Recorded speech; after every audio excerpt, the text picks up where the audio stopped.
chain, break every chain, break every chain. To break every chain. Every chain is broken, yeah. Break every chain. Oh, yeah. You gave your all for me, now give my all to you. Love your kindness and your mercy. You're my drink when I am thirsty. You gave your all for me, I'll give my all to you.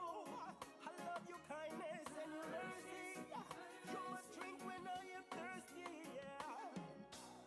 I know my head's underwater, but I'm breathing fine. Some say I'm crazy and I'm out of my mind. There is power in the name of Jesus. There is power in the name of Jesus. There is power in the name of Jesus. To break every chain, break every chain, break every chain. To break every chain, break every chain, break every chain. There's an army rising now. Rising, rising. There's an army rising now. Rising, rising. There's an army rising now. Rising, rising. To break every chain, break every chain, break every chain. To break every chain. Every chain is broken, yeah. Break every chain. I hear the chains falling.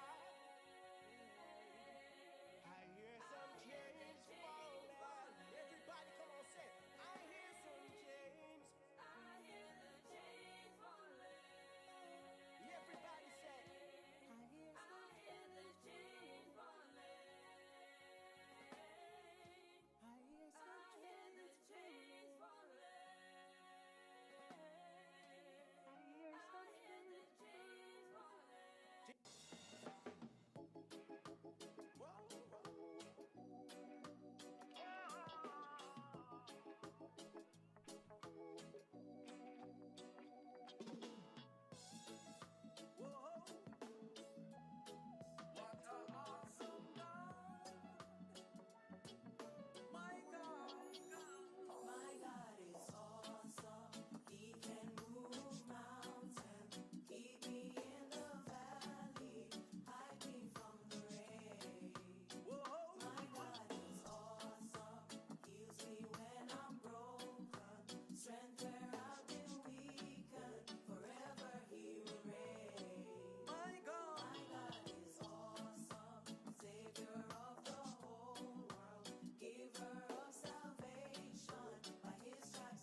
That his work is handy.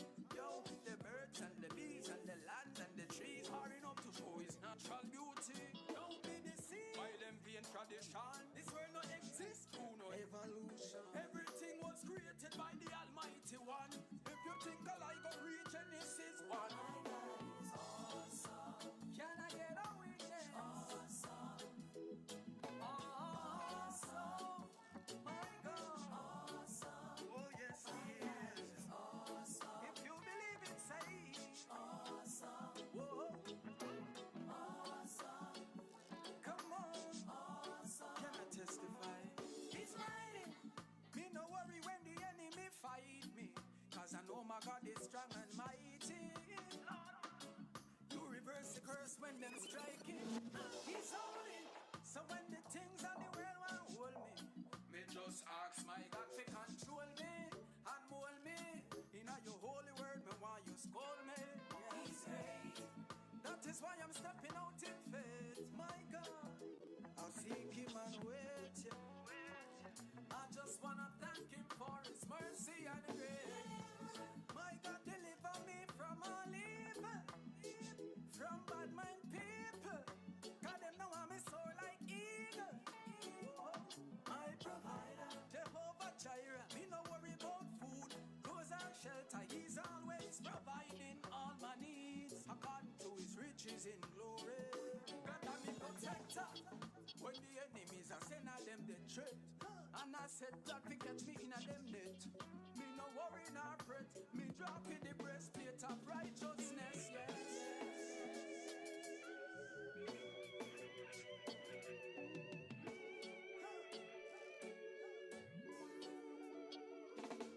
He's mighty. He's mighty. He's mighty. He's holy. He's holy. He's holy. Awesome. Whoa. Awesome. He's great. He's great. He's great.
blessed good afternoon to one all, man. It's my absolute pleasure to see each and every one of you here today. But before we begin, I would ask Apostle Scantlebury to say a word of prayer.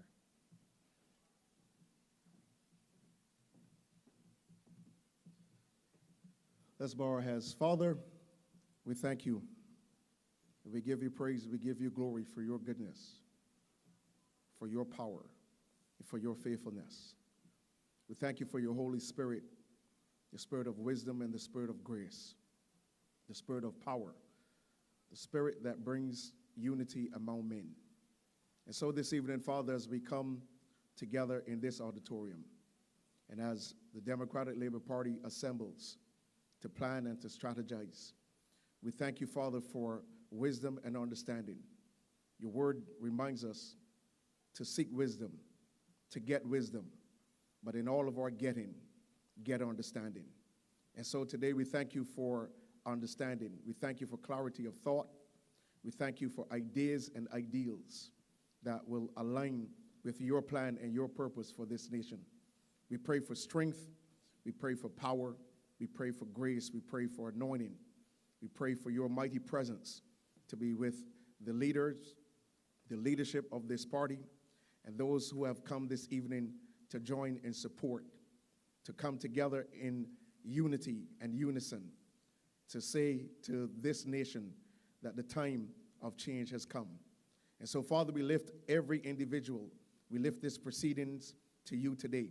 We ask that everything will be done in decency and order, that everything will be done to the honor and to the glory of your name. But most importantly, Father, it will be done because of the plan and the great purpose you have for this island of Barbados. So we release your blessing, we release your favor, we release your power, we release your wisdom, and we release your goodness upon every person that is here this evening. We thank you that every demonic force and every satanic power is broken and completely destroyed, and there will be no interference and no interruption of what we have gathered here to do today. And so, Father, we thank you and we give you praise in Jesus' mighty name. Amen and amen.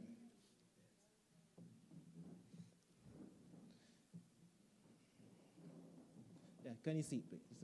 Sit, please, guys. What a powerful prayer. We had some service this morning as well. It was fantastic as well. And I want to thank you very much for extending that, extending those notions and beliefs, etc. Right?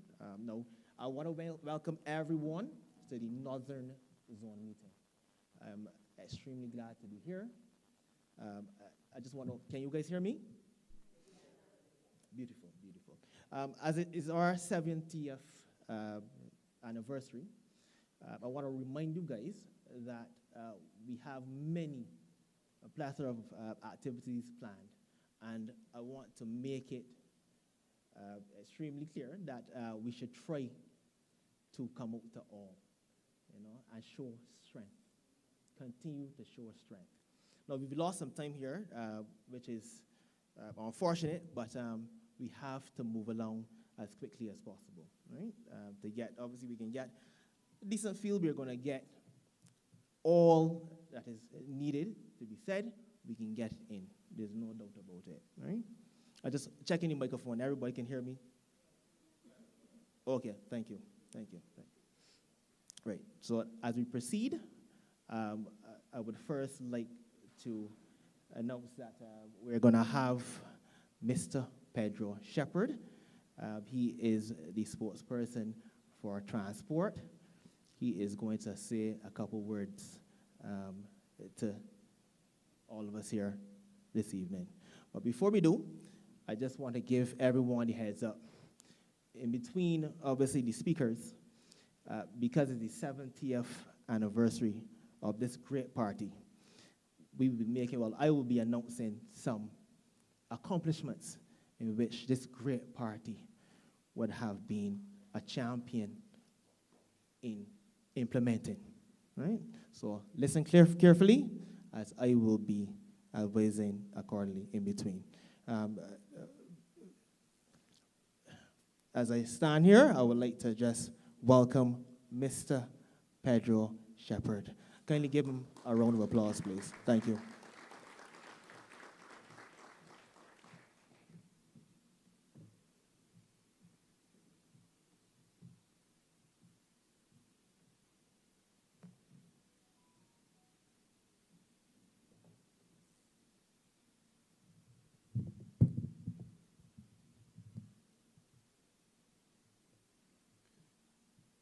Master of Ceremonies, members of the Executive and General Councils of the Democratic Labour Party, supporters and sympathizers, members of the 30 branches of the Democratic Labour Party, particularly those of you from St. Lucie, St. Peter, St. Andrew, St. James North, and St. James Central, comrades, ladies and gentlemen, good evening.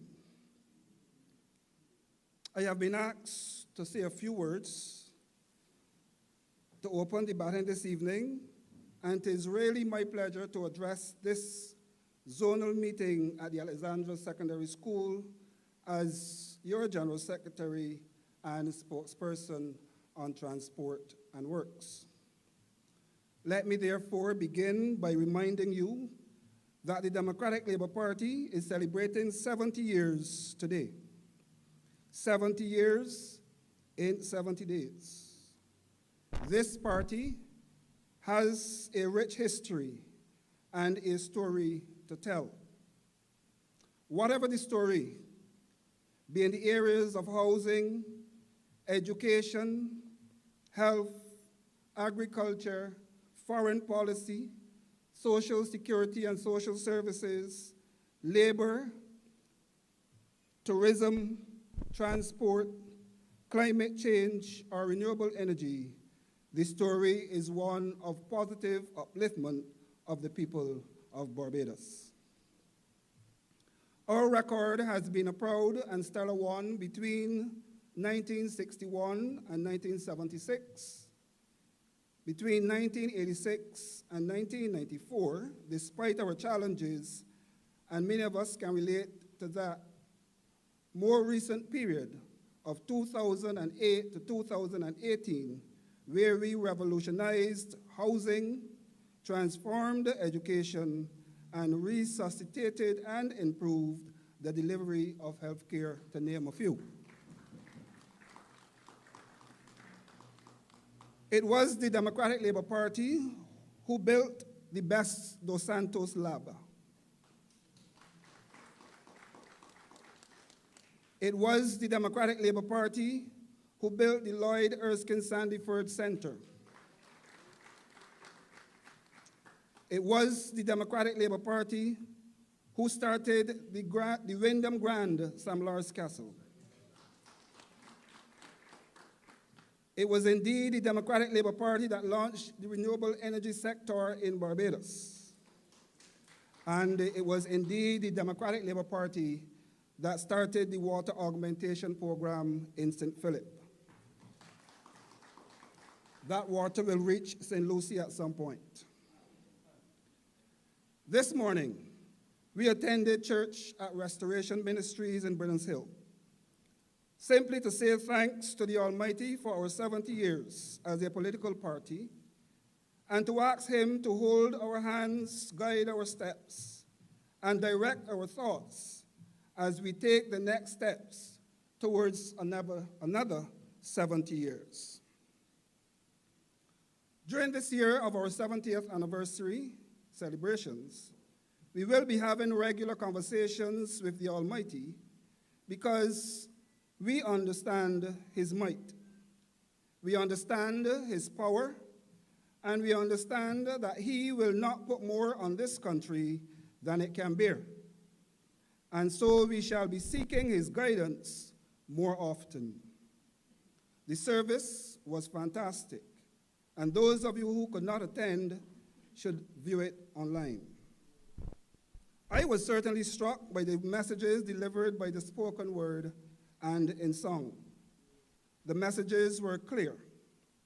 Those of us who could sing chimed in and participated in the many songs, but one stood out for me as I viewed the monitor.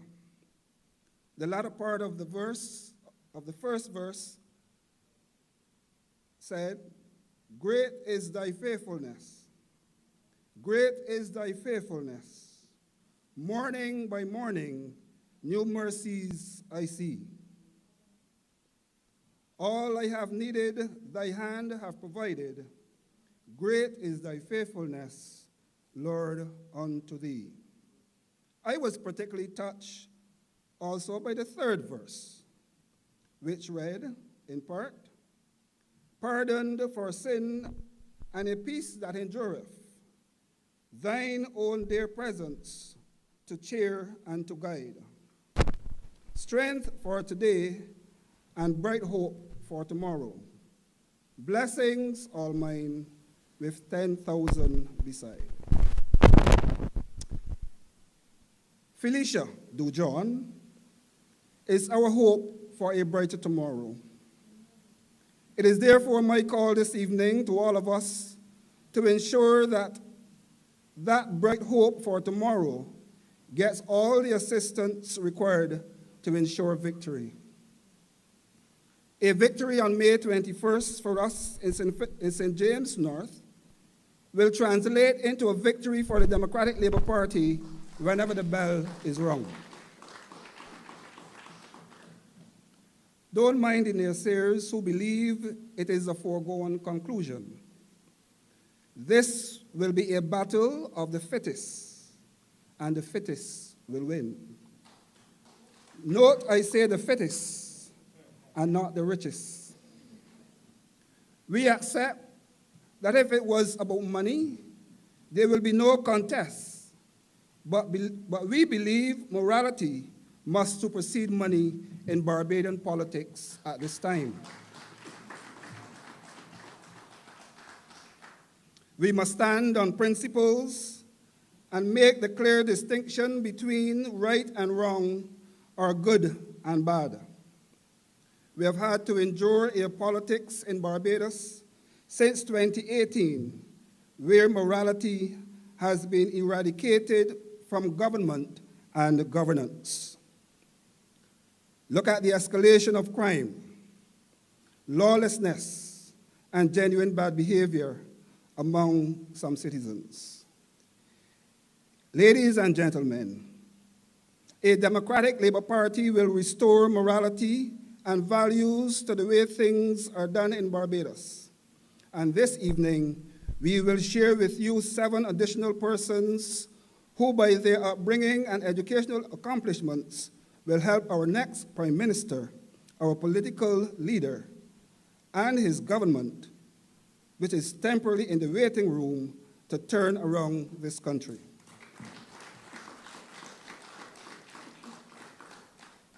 Our next Prime Minister, Comrade Ralph Thorne, will restore this country to what it was under the Right Excellent Errol Walton Barrow.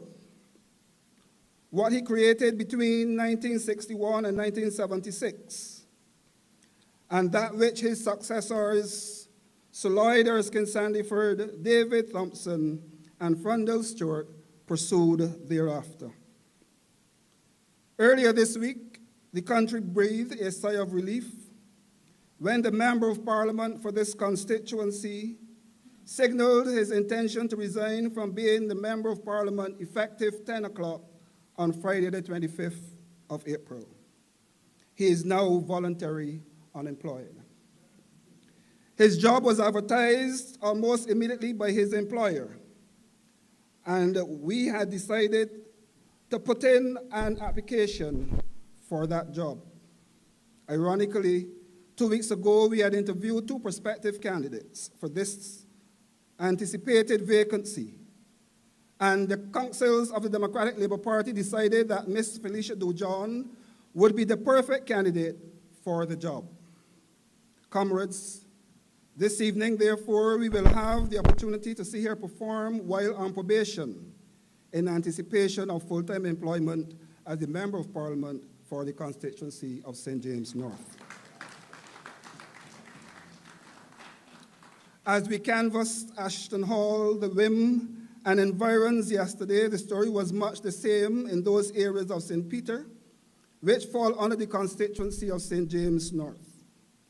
Comrades, our work has been cut out, but we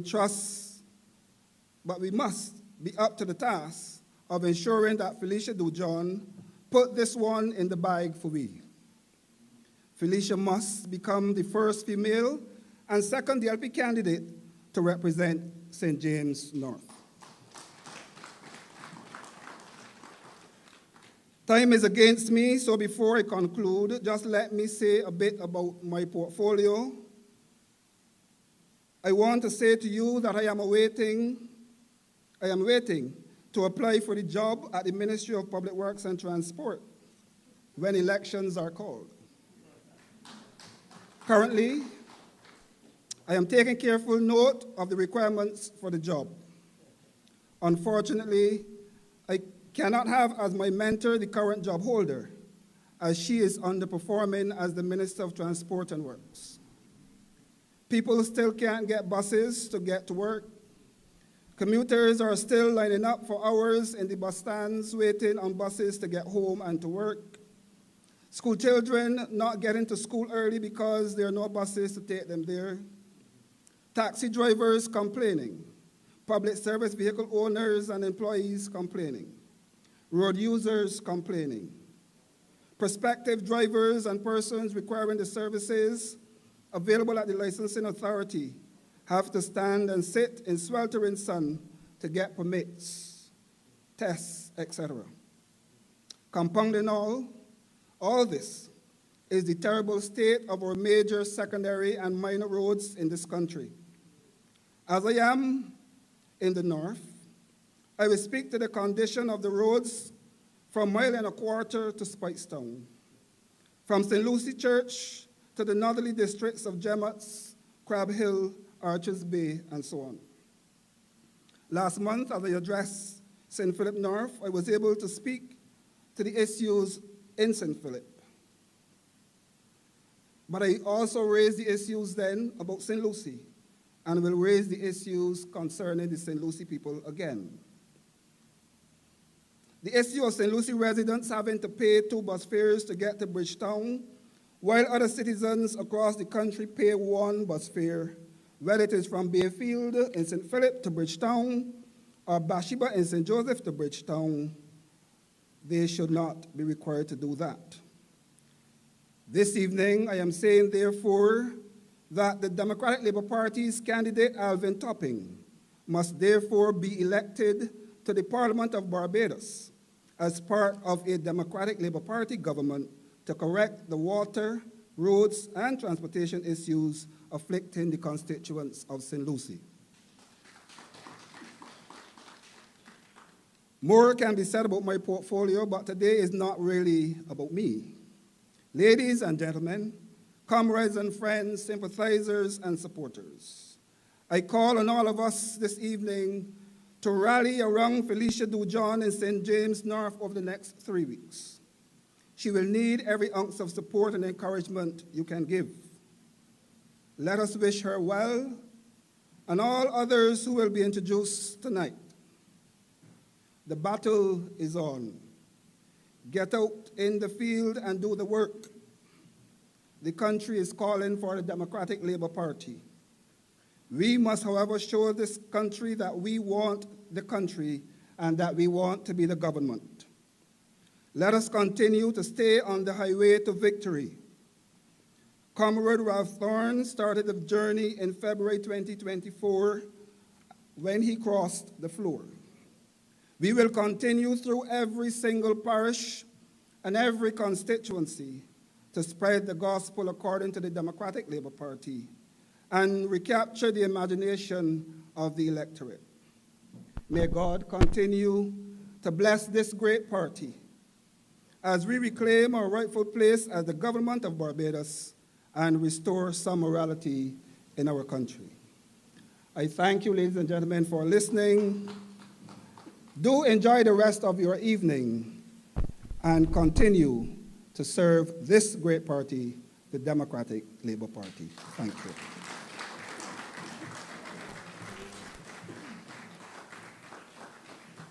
All right, let us get another round of applause. Masterful strokes by the opening batsman. Covered drives, on drives, pulse. Top class, no doubt about it. Barbados is hot, and it can get hotter. No doubt about it, right? We have some more dynamic and powerful speakers up next. But as I promised, what I will do is I will continue, obviously, to talk about the accomplishments of the Democratic Labour Party. And one of them, obviously, independence. 1966. Our founding father. Our founding father. I want another round of applause, please. Another round of applause, please. Another round of applause. Yes. And as we go on, as I mentioned, we have another top-class speaker. She's a young lady, sportsperson for agriculture. She's also the next future representative for Christchurch East. I can say it again, she's the next future representative for Christchurch East.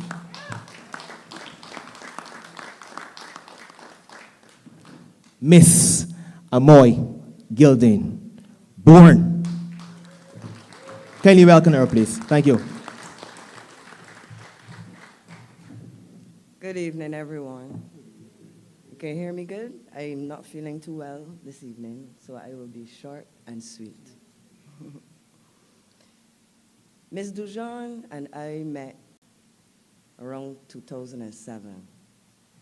That was when I first went to the University of the West Indies. I was a student of philosophy then. Ms. Dujon was also a student of philosophy. And we hit it off. Back then, Ms. Dujon, I can say without a shadow of a doubt, was an exemplary student. Unlike much of us when we were at UE at the time. A lot of us were scrambling. UE caused us a lot of nightmares. But Ms. Dujon, as I said, was an exemplary student. She was diligent. She was hardworking. She was organized. She had a vision. One day we were in the lecture theater, and she says to me, "You know, Amoy, I'm going to be a teacher." I said, "Oh." He said, "Yes, I might even lecture at this university." But that didn't really surprise me, because when we were in class, she was always ready to assist. She wanted to help the others grasp the key concepts. She shared information. Now, I don't know if any of y'all went UE or know anybody that went UE. People don't like to share information. They don't. They squander it. But she was different. She would take time to explain stuff to people. I can say myself, I probably didn't have the tolerance back then. In 2007, I can say I was not much of a people's person. It had taken me some time to develop that. But Ms. Dujon had that in her from the first time I met her. And that was one of the things that inspired me and kind of draw me to her too. The ease with which she communicated to other people, which I had a hard time doing that back then. I was very closed. She's like, "No, you have to talk to the people. You have to interact." At UE, I just wanted to go UE and go home. I didn't want to be on the student council. I didn't care nothing about what was going on in the guild. She's like, "No, you have to make your experience at school a good one, not only for you, but for those around you." So that is how I first met Miss Dujon. Hardworking, diligent, and God-fearing. When I met her, she was deep in her faith, Christian. I am baptized. I did get confirmed. But I can stand up here and tell you, I don't be in church every day or every Sunday. I should. I see some of you looking at me. But I'm being honest with you. Some people think that when you become a politician, automatically you become a Christian because you see the politicians in the church all the time. Whereas before, there wasn't before. But that's for another topic. But Miss Dujon was always steeped in her Christianity, in her faith. And a lot of the times, especially at UE, it's very trying, especially on exams, depending on her strength to guide us through. And I was very proud. Fast forward a couple of years, I found myself back at UE again, doing something else. And I had to take a course, and lo and behold, who was the lecturer? Miss Dujon. I said, I really like this woman for true. She had a plan all back then, and she set herself on a course, on a path to take her where she wanted to be, teaching others. Right now, she's a lecturer at the University of the West Indies in philosophy. Yes. And that made me so proud and inspired me to do a little better. Yeah, I laughing at me. Yes. I mean, if you're going to be real and you know that you see people and they're doing certain things in their life, you say, you know what? I need to straighten up myself. She was always sure about where she wanted to go. And she would share what means and ways she went about doing what she did. Oh, you become a lecturer, she would tell you, you need to go and do such and such and such and such and such. You know, people tell you, oh, it was real hard. I had to do this and it took me a long time. She's not like that. As I said before, she shares information. And fast forward again, politics. I didn't really always think about politics, you know. When I was at UE, I wanted to do law and come out and be a formidable criminal law attorney. Yes. So another thing that drew me to Miss Dujon is her outspoken nature. I outspoken too. I learning how far I could drop my lip, but outspoken nonetheless. On important issues. Not just talking because we got a mouth and we could talk.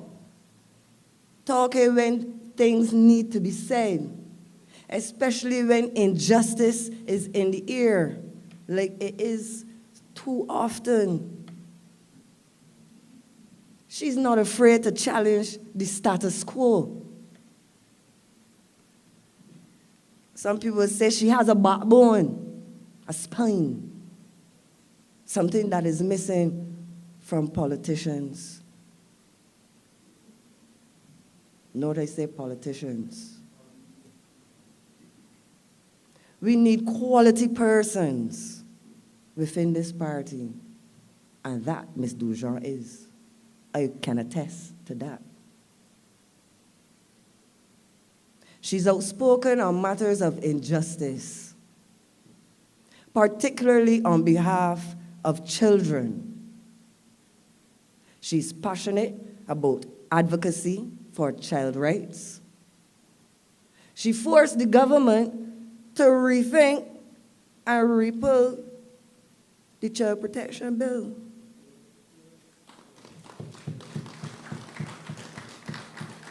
She wasn't frightened to go up against the Red Sea.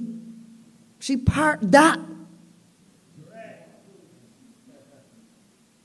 And don't forget, it was Miss Dujon who made them put back security guards in the people's schools, primary schools.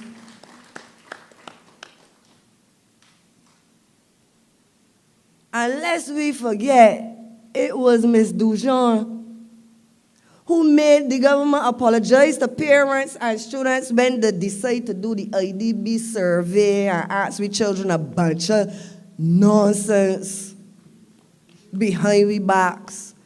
She brought that to the public's attention without fear of ridicule. Why? Because she cares about what happens to children. She's a mom as well too, like myself and a lot of you. So she advocates on behalf of child rights, on human rights in general, but particularly with respect to children and those who cannot speak for themselves. The disabled, we can add to that list as well too.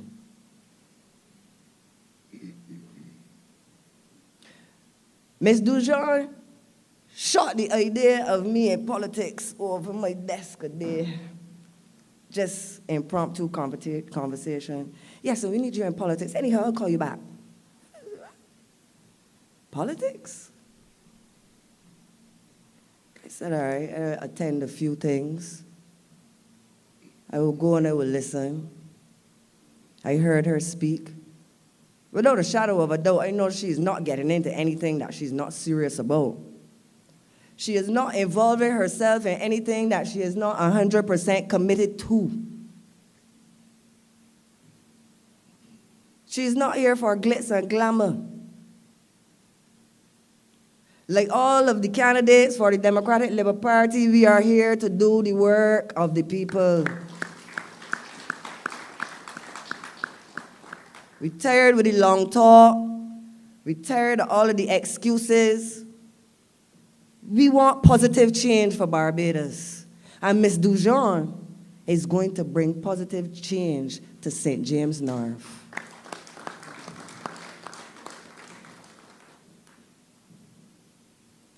I went into the district yesterday with Ms. Dujon and a couple of our comrades. And I was pleased to see the response from the public. Now, anybody that know, once upon a time, people didn't want to hear anything about the DLP. I mean, complete. They ain't talking to you. They ain't looking in your direction. Get off your step. They ain't want to hear you. Now, that may be for a myriad of reasons, which I will not go through because I wasn't there then. And that's the past. And we're dealing with the future. Right? But yesterday, people were interested. They wanted to know what we had. They wanted to hear Ms. Dujon. Some of them want to hear the little twang. Yes, she's St. Lucian, but she is as much Bajan as any of us in here.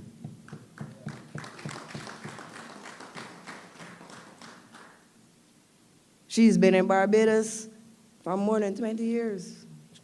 Married Bajan. Her children are Barbadian. She came here and fell in love with Barbados, obviously. Who wouldn't? And she chose Barbados to set up her home. She wanted to be a part of this nation. She wanted to assist us with this battle, because it's a battle, you know. All hands on deck. We have to support Ms. Dujon in these efforts. 21st of May, that's just around the corner, you know. Just around the corner. When I spoke to people yesterday with Ms. Dujon, one of the things that I can say that stuck out to me, a few persons said, I don't want to vote anymore. This government do it with light. The DLP do it with light. And since they get in, we ain't see the MP for the area. We heard that on more than 2 or 3 occasions. That is not good. Bajans are fed up. I could use a different F word, but Bajans are fed up. And they are looking to the Democratic Labour Party for a viable option. They want a change. They want to know that they can go to that polling station and they can vote out the Barbados Labour Party with a viable candidate who will do the work on behalf of the people. Ms. Dujon is that candidate. She is respectful. She has integrity. She is honest. Accountability and transparency, also very big on her list. And one of the things I think that is very important when I'm looking at character of people is their ability to say sorry. She's not afraid to say, you know what? I had the wrong information. I apologize. I know now, and this is what is going to happen better. She looks to improve herself. It is not a competition. I'm sure if y'all watched the news feed yesterday, and I think the gentleman from the Nation was asking her about Goliath and David. And she was like, it's not about comparison. It is about the work for the people. I am here to work on behalf of the people of St. James North. That was her retort.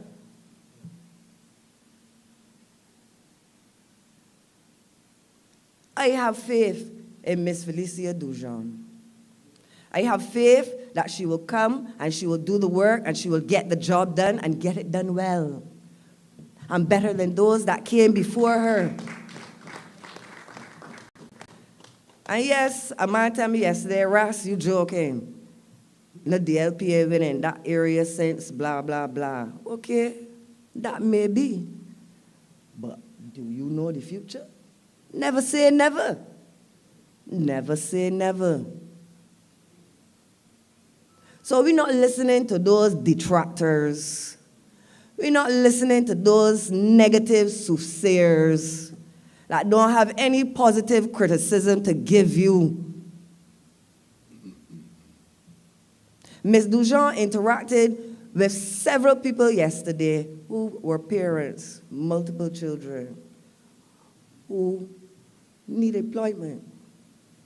We interacted with other persons in the St. James North District. I think we were in the WIM. Some persons complained about the roads. Now, I won't go into too much of that. I'll let her give you all that. But it was fascinating to see her interact and work with the people. Genuine conversations. And it was interesting to hear the questions. So many people had questions. And question, and question, and question, and question. When they're ready, so what's the plan? So Bajans want a change. And some of them frightened to say so in public. But you know the vote is a private thing. So we went in St. James North yesterday to say, oh, well, let me see what we could scrape up. No. We went to every house. BLP, DLP, MLP, NLP, we coming to you. Ms. Dujon wants to hear your concerns. She wants to know what concerns you have so that she can help deal with those concerns. Not just to come and ask you, well, what is you want? 2 cases of beer and a box of corned beef. We ain't dealing with that. Then politics done. That type of politics is over. The day hide and seek politics is done. When you put an MP in power and then you can't see you gotta go outside on the pole and look at the picture, not the sticker. It is embarrassing to hear people talking. I didn't really consider myself a politician because when you talk politician, people is talk nasty about politicians. I like to say as an advocate. But a friend of mine allowed me to know, Miss Gilding-Bourne, you are indeed a politician. But Miss Dujon is a politician, like myself, cut from a different cloth. The candidates here, we are politicians, cut from a different cloth. This is a new era of politics. And we will usher the Democratic Labour Party into a new era.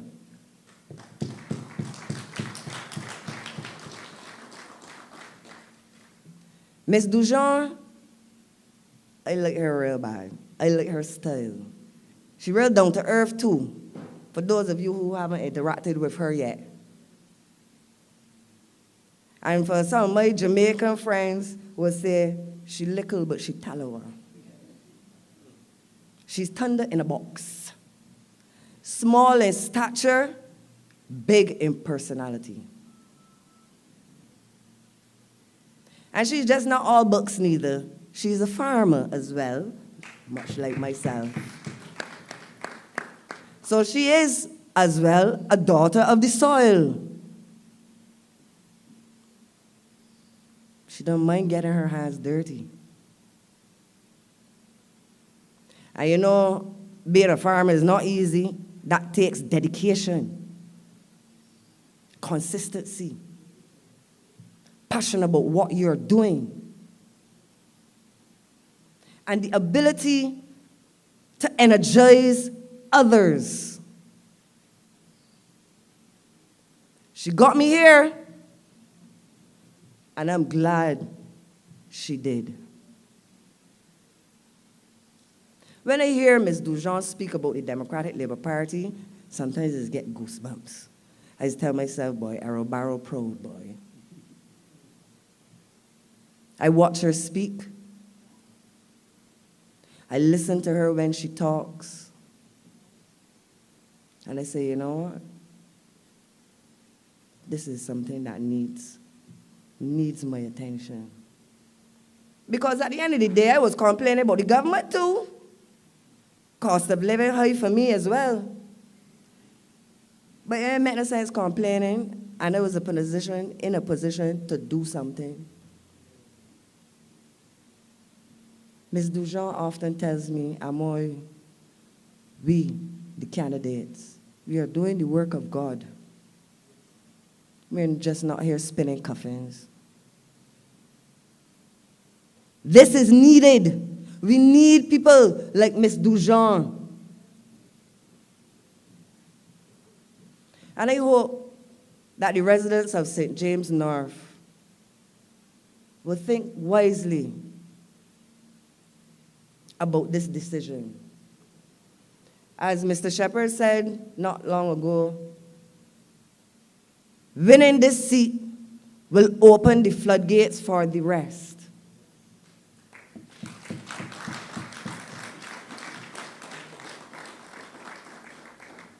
And rest assured, we are coming. We are coming. One by one by one, our names will be called to Parliament.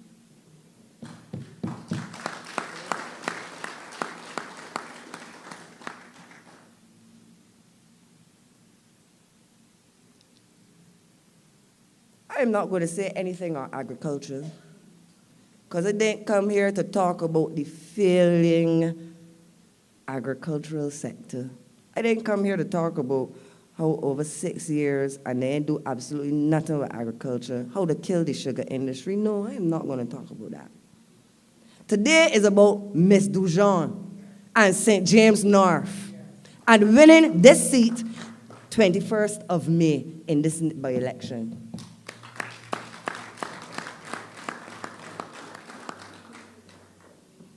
Ladies and gentlemen, it was indeed a pleasure being here with you tonight. Thank you.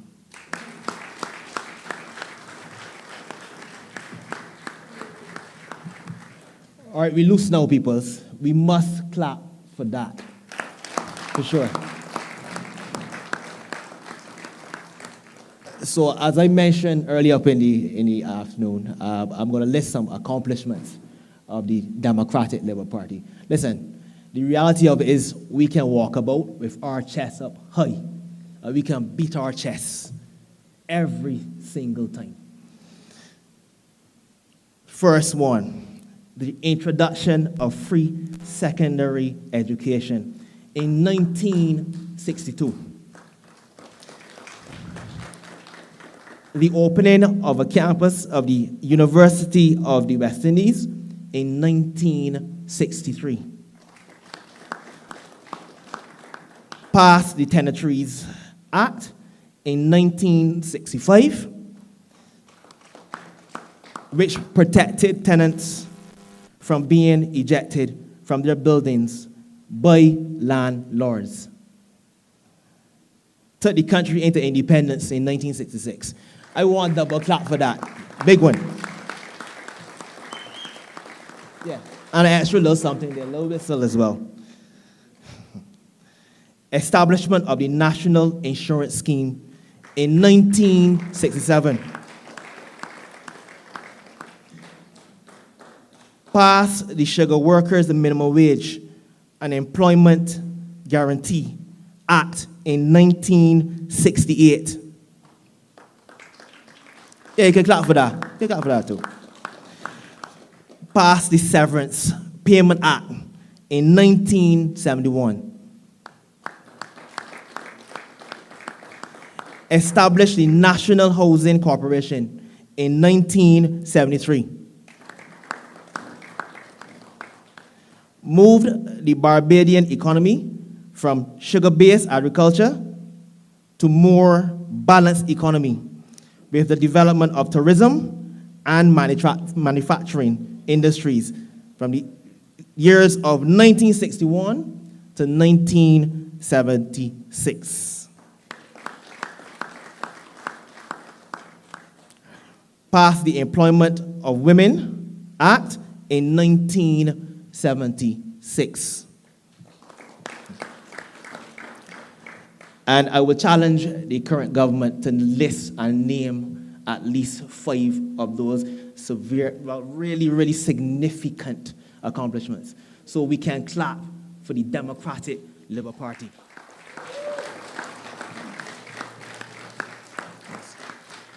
As we move forward, we are going to name 7 more candidates. 7 more serious, very serious candidates. No doubt about it, right? They're going to do Barbados proud, and I am looking forward to watching them work in a serious way. So as we continue, I will allow, obviously, the candidates to be named.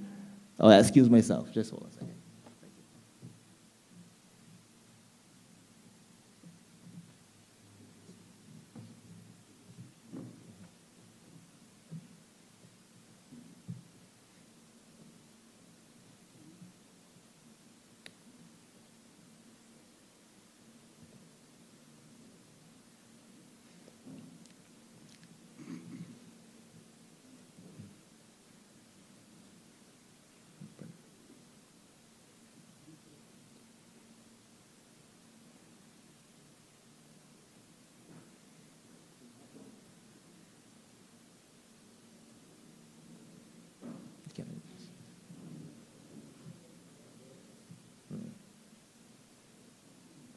All right, we seem to be having some technical difficulties, but we're having it rectified shortly. Okay. Yes. Beautiful. All right. Yes. So as we move forward, you heard Miss Amoy. She would have talked about our experience whilst canvassing. And we spoke to many people. I believe it was in Reservoir Road. And the reception was really fantastic. We had one gentleman. He was looking to actually come on this political stage on our behalf. The residents actually felt extremely tired. Their tired is currently extremely tired, right? So we must take this opportunity peoples. We must take this opportunity as we speak to get in there. We must stick together, continue to stick together. And I want all of the members of the Democratic Labour Party to stay home and come home. No doubt about it, right? No doubt about it. So we speak on the roads in Barbados. Now, there are many roads in Barbados, many roads in Reservoir, in that particular area, needs serious repairs. It floods, and many residents, many residents, they would have complained about the roads, they would have complained about the flora, which is enough bush all around the area. And, they're looking for answers, they're waiting for answers, and we need to give them answers as soon as possible. In terms of education, well, we know education is going nowhere. Nothing is being done. We have 2 ministers of education as we speak. 2 ministers of education. And obviously we would have had a former minister of education to a certain extent who would have, obviously, she wouldn't have done a very, very good job at all. And we really need, as I said, to keep the fight to the other party. We really, really need to do that. And we need to continue to press ahead. We have many weeks of canvassing. We have to be on the ground every single day. Every single day. Each and every one of us must be on the ground. Must be on the ground. Right? We cannot allow this opportunity to slip us. We cannot. So let me just reintroduce myself. My name is Ramon Goodman. I came into the party in 2022. Now, I want to thank each and every member for showing love and appreciation. This is me here. I have a voice. I have a voice. I'm a young man, and I was given the opportunity, and I was given a voice. And I want to thank each and every member here today.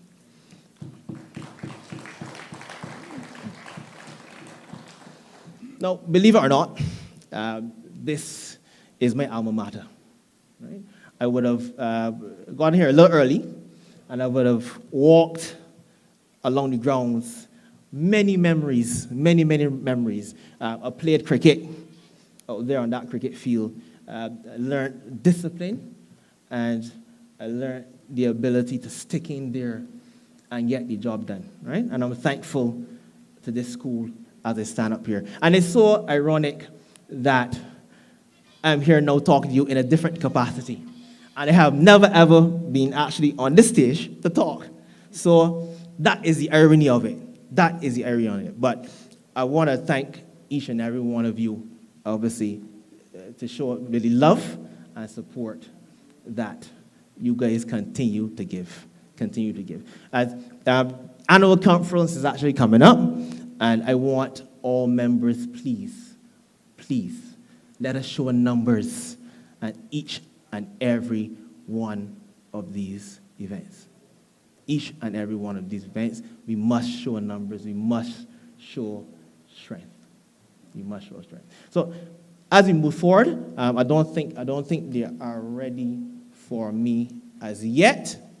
So what I'll do, I'll just ask the other speaker. Now, this gentleman, he is the president of the Democratic Labour Party. He is the spokesperson for health and wellness. He is candidate. He is everything. Mr. Senator Andre Worrell. Let us welcome him to the stage right now as we speak.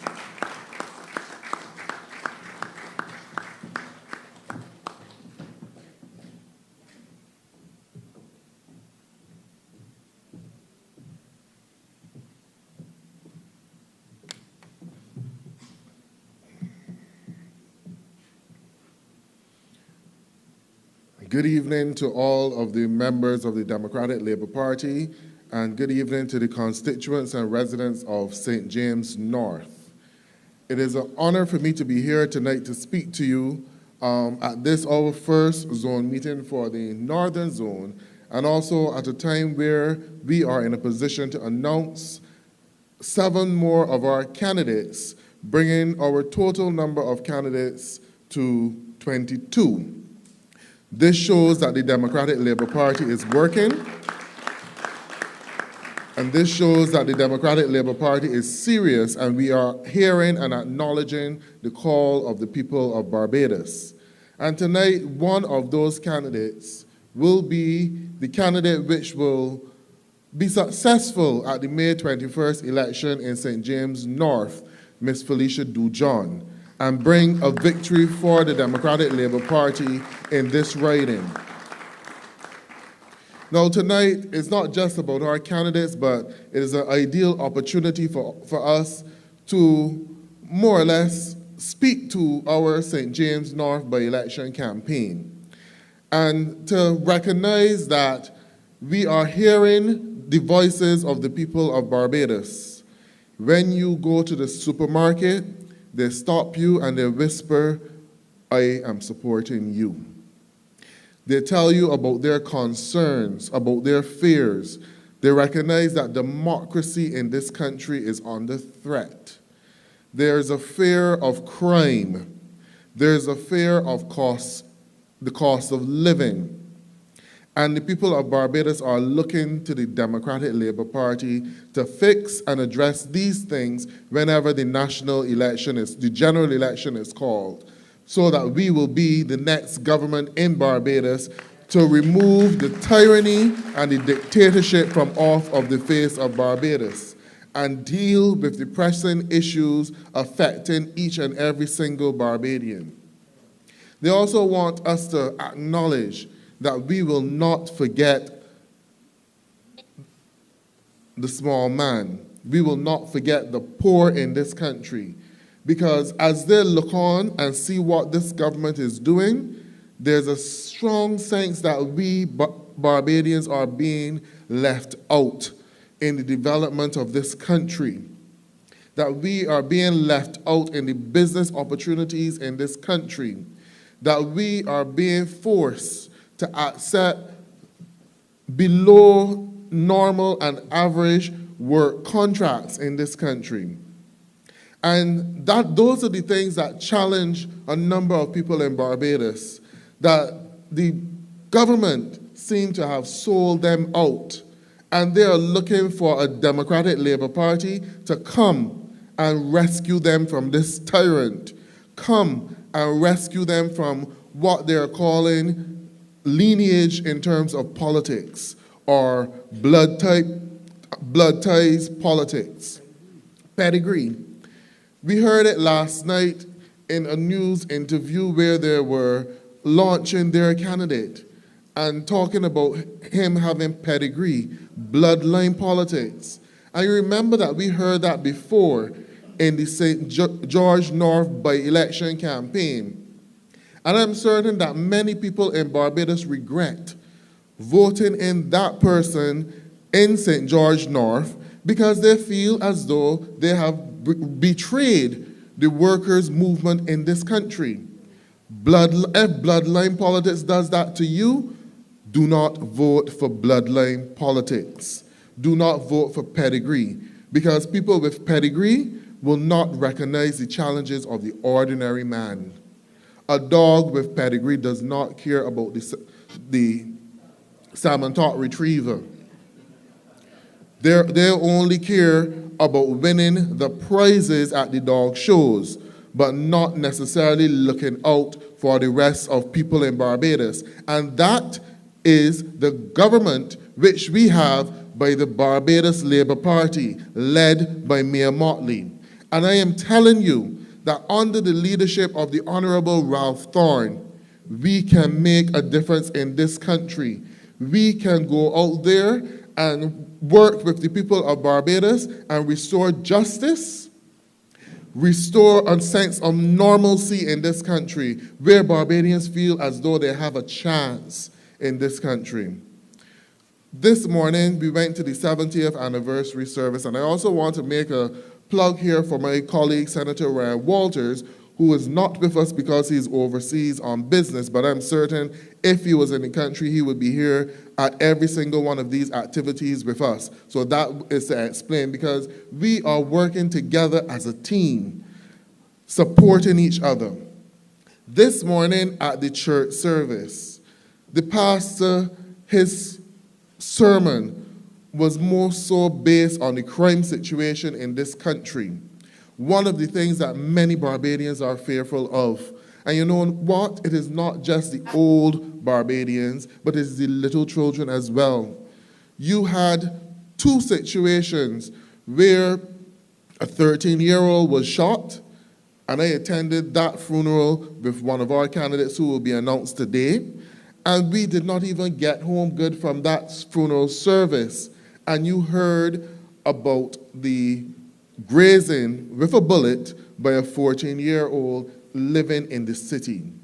And then the next morning, there was an editorial in one of the leading newspapers which spoke about the fear that our young people face and how they wish that they could leave this country. That is not the Barbados that Errol Barrow worked so hard for. That is not the Barbados that Errol Barrow sought to give us independence, free education. That is not the Barbados that we should be having today, where our children, who are supposed to be our productive citizens, are fearful of living in this country, see no hope, no future, and want to leave these shores. We can do better as a country. Do you believe that through the leadership of the Democratic Labour Party and the Honourable Ralph Thorne that we can do better as a country? Yeah. And that is the message that I want to put out here to you tonight. This by-election, as mentioned by Comrade Pedro Shepherd, our General Secretary, is a litmus test in this country.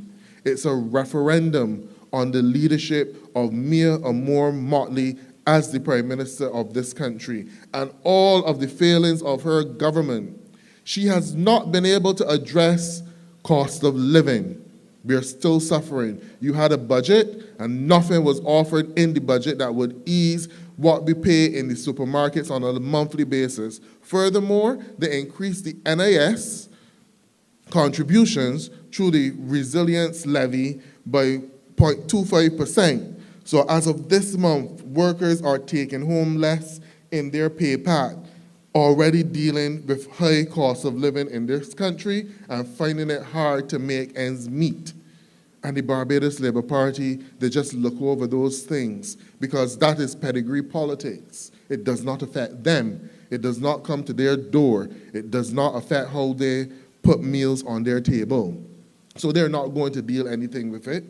But we need a government who put the people of Barbados first and recognize that these are important issues. Because if you don't have enough to spend, the economy will not turn over. And we are seeing that now. When you drive around Barbados, one, because of the crime and because of the high cost of living, many establishments are closing early, which means that you do not have the luxury of that third shift, which many people relied on to even help them to have a second job. Persons would work in a gas station for the third shift and then go to work the next morning for their regular job. All of these things help them to make ends meet. The entertainment sector, you don't have the young people having those opportunities to work in the bars and to work as DJs in the nightclubs or in the hotel circuit because the cost of living is too high and Barbadians are staying home. They're not spending. You remember that they put the tax on the gas with the expectation that we will get better roads. But when you are driving now, you have to dodge potholes, even on roads which were recently refurbished. And these are things that the people of Barbados cannot understand what this Barbados Labour Party government is doing, because it seems as though they don't care for us. You have a Prime Minister who is out of this country more often than she's here, traveling first class or on private jet with a large entourage of people, while we here in Barbados continue to suck salt We don't have the luxury of those frequent trips. We don't have the luxury of first-class travel, and we're not seeing anything for it because I tell you, even though they spoke about us getting grants or getting loans as a result of these travels, there's something called Zoom or a conference call, or there are embassies overseas with diplomats who have the capacity to go and negotiate these agreements on behalf of the people of Barbados, and just the same way the Democratic Labour Party did it, and every previous government in Barbados would have done it, and we still were able to benefit from grants from the Chinese government. When I served on the board of the gymnasium, the Chinese government refurbished the gymnasium and placed the solar panels on the gymnasium to reduce our energy costs. That came through grant funding. It didn't take any major trips. We would have had an ambassador, Sir Lloyd Sandiford, working in China who would have negotiated those things for the people of Barbados. So we didn't have to be running back and forth to China on frequent, expensive trips to get that done.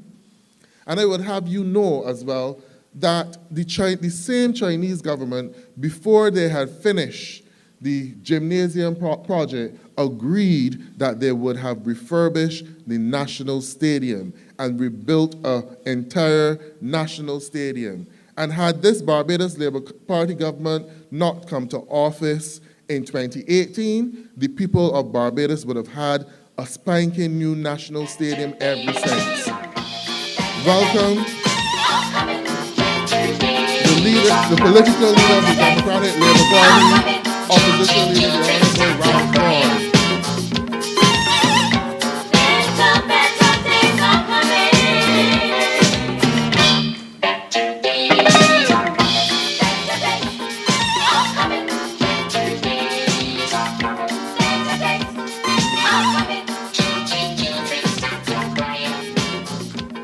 Come on, a rousing round of applause for our political leader, the Honorable Ralph Thorne. The man that the people of Barbados are waiting to hear, because he comes with decency, he comes with morality, he is a striking difference to the Prime Minister of this country, and he will make a far better Prime Minister of this country whenever the general election is called. We hear the calls of the people of Barbados. There's whispering to us. They're telling us that they want to see the Democratic Labour Party in government because of the work of Ralph Thorne. Gave a marathon presentation in the House of Assembly for the budget debate, where he touched every single critical ministry and exposed all of the corruption and the poor judgment of the Barbados Labour Party. And you know what? The people of Barbados followed that. They listened to it. They were surprised at the revelations and how corrupt this government is. A government that came in on transparency, and to this day, we do not know what they're doing. You have projects that they're into, like the Whole Town Civic Center, and you hear about it at the last minute. And they give you the impression, as much as the people of Barbados protest and cry out about it, they tell you it is a done deal. Nothing can be done about it. And a couple weeks before that, you had the senior minister, William Dugid, giving you the impression that it was not a done deal and something could be done about it, and then came back a couple days after to read a ministerial statement in the House of Assembly to tell the people of Barbados, as much as you complain, you better lump it. You can take it and you can lump it, but the Barbados Labour Party will not be changing their course of action on that matter. The same thing with the land at Gemmett's Lane. And we wonder how much further they had intended to carry that, because I remember 2 years ago, they were forcing Savvy on the Bay to close down. So I wonder if that was really the beachfront property which was identified for the Afrexim Bank. But I am glad that the owners of Savvy on the Bay, they challenged it, because truth is, that is one of the only serious projects in Barbados which have given a number of small businessmen an opportunity. And it is frequented not only by visitors, but by locals as well. And you need to see more projects like that building up in Barbados. Why is it that this government cannot embrace Barbadian businessmen and give them an opportunity to establish their businesses? Why is it that they must always go for foreign dollars or someone from overseas who has no connection to the cultural norms of the people of Barbados, and who will very well do things in the operation of their business that will offend the people of Barbados? And that is the thing that has Barbadians scared. That is the thing that has Barbadians believing that we are now fourth and second-class citizens in our country, because you're seeing a lot of foreign owners coming in, establishing businesses, especially on the beachfront, and many Barbadians have an interest in the beachfront property. We love to go to the sea. We love to be able to walk freely onto the beaches and enjoy our bank holidays. I'm so certain that tomorrow many Barbadians will flock to the beaches and to the parks. But those things are under threat now, because you're seeing every single piece of beachfront property, every window to the sea being taken up by a foreign investor, and this government does not recognize, you know what, let us put some brakes on this and protect some of our prime real estate for the people of Barbados so that they can enjoy it as they have traditionally come along enjoying these properties. But Ralph Thorne, that will be his focus. His focus will be on the people of Barbados. And Felicia Dujon has shown that that is her focus as well. There is not a more aggressive and effective spokesperson in the Democratic Labour Party than Ms. Felicia Dujon. She does not wait. As long as there is an issue, especially an issue affecting the children and the people of Barbados, as the spokesperson on education, she champions the cause and she represents our children. So much so that you can tell that the candidate now running against her for the Barbados Labour Party is fearful of her. Otherwise, he would not have made the misstep that he did on Wednesday by trying to accuse her of being a part of the strike action which was called by a union in Barbados, the Barbados Union of Teachers. The sickout that was called by the Barbados Union of Teachers over 2 days because they want their term leave restored.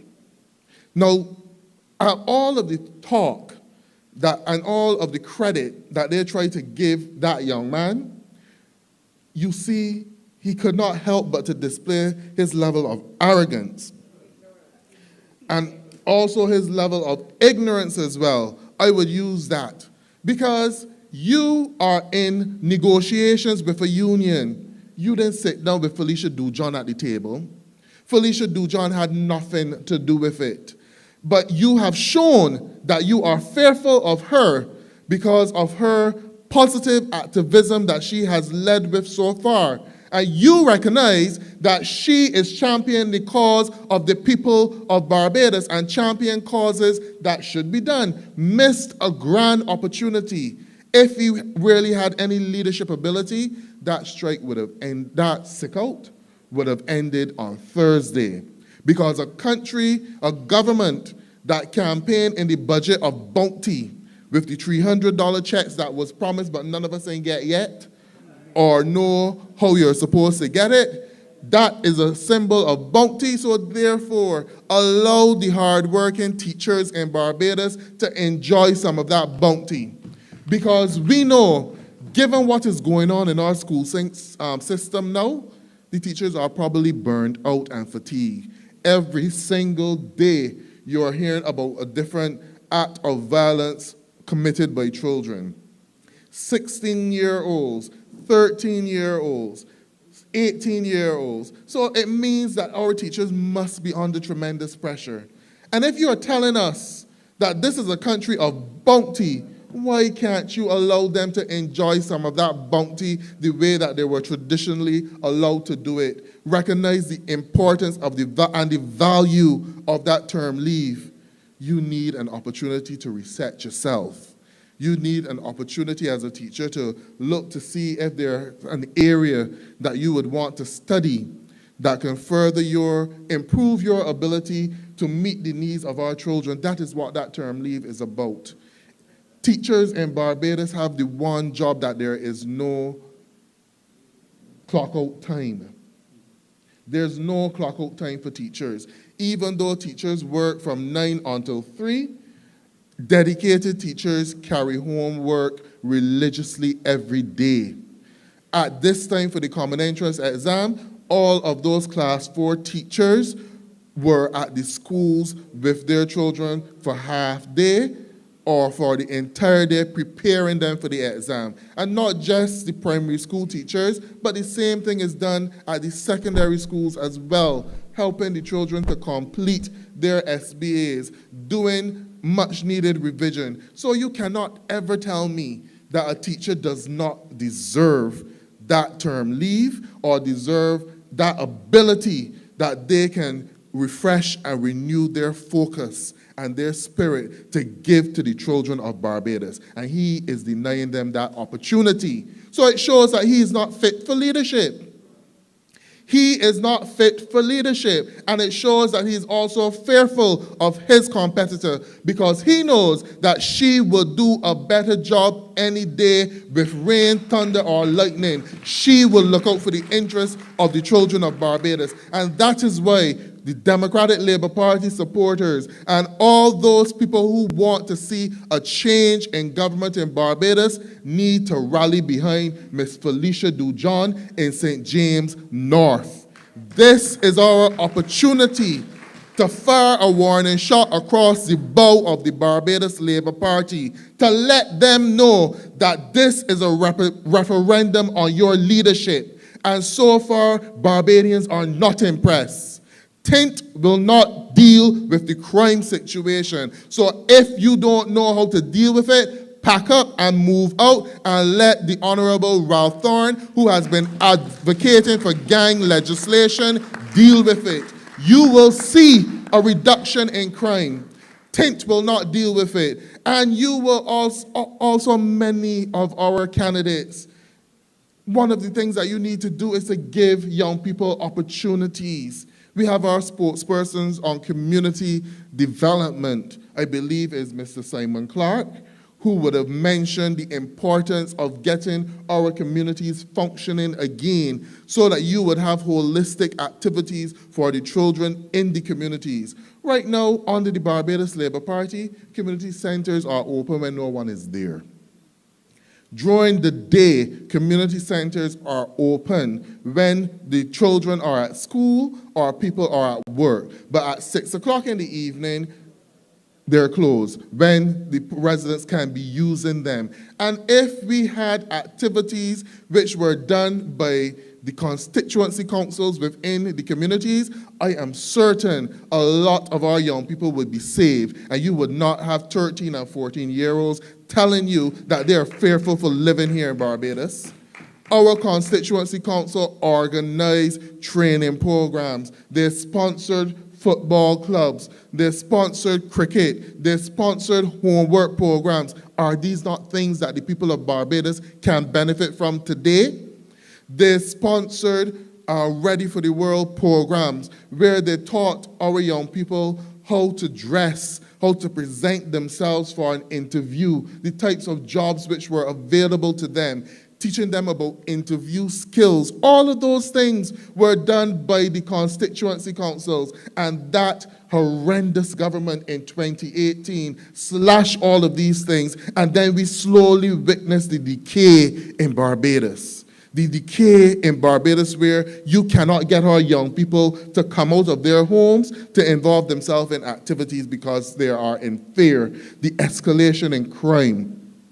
We have an election campaign which we can win.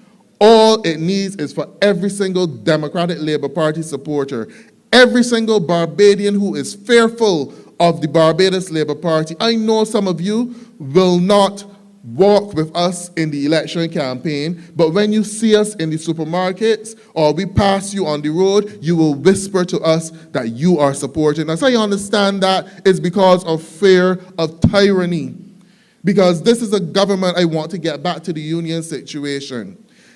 You have a pedigree politician who is also the general secretary of the largest union in Barbados. And would you believe today the workers in Barbados are no better off? You have a number of places which were closed down, or the employees were terminated and offered new contracts which are not of the same quality and value of the contracts that they had before. One classic example is CBC. They went with a political knife, a political machete, and they cut from CBC anybody who mentioned the name Douglas Leopold Phillips. And they kept the ones who they know would bend over backward to spread the propaganda of the Barbados Labour Party. And a number of good journalists and staff left. But you know what? They brought back these people with contracts. Now, a contract is not the same thing as full employment.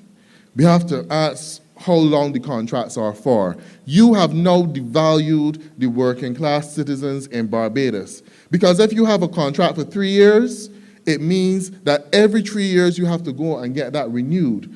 So therefore, when you go to the credit union to get a loan, and that loan is for a 5-year period, they will tell you that you can't qualify. So therefore, if you can't qualify for a loan for 5 years, you can't qualify for a mortgage for 25 with a 3-year contract. That is the position they have placed the workers in Barbados in. And by doing that, they have also inculcated fear, because they're making these people believe that they must show loyalty to the Barbados Labour Party. That is not the way our civil service in Barbados is supposed to be operating. Our civil service in Barbados is supposed to be unbiased. You're not supposed to know about political parties.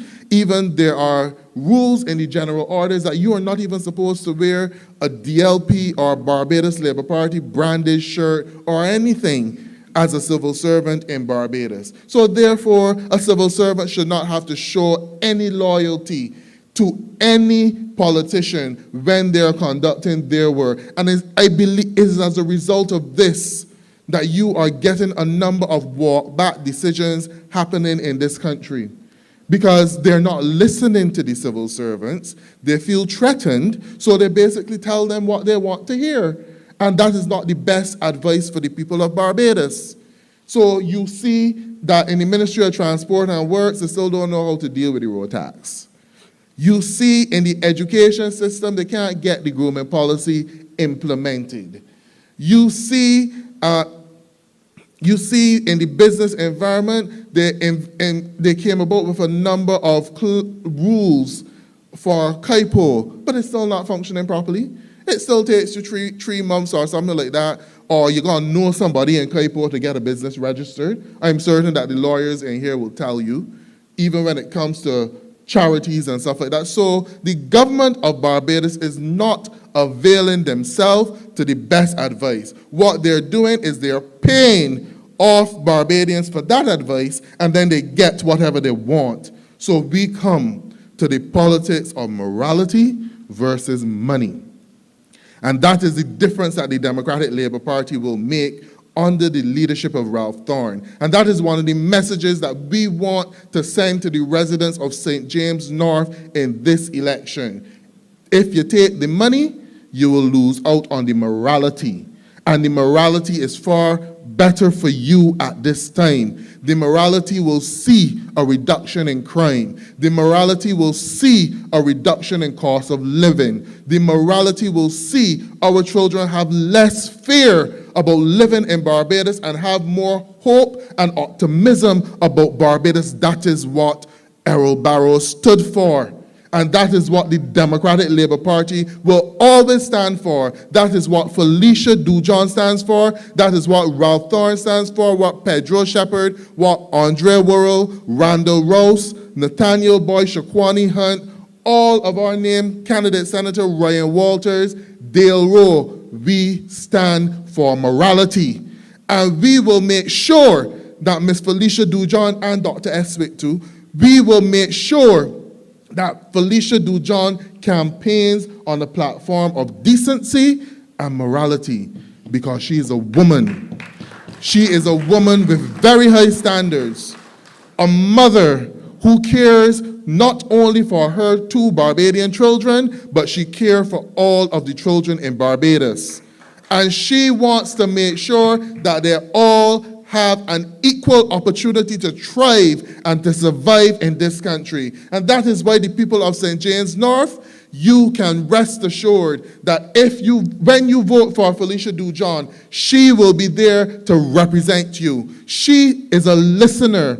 She will listen to your concerns. She is a thinker and a problem solver. So she will work out the best solutions to your problems. You want to tell me that for 15 years being represented by the Barbados Labour Party, I think it is 12 to 15 years by Mr. Edmund Hinkson, and then before that by Mr. Raul Eastman, the Barbados Labour Party has not been able to bring justice to the many low-income communities within the St. James North constituency who are imprisoned by high society condominiums and villas and hotel properties, and who have to still use a cart road to get their vehicle off of the main road to park it by their door. So it's almost as though the Barbados Labour Party thinks, look, when I deserve to be driving an SUV, when I deserve to be driving a new vehicle, when I should be catching the bus, getting off at the bus stop and walking through the track,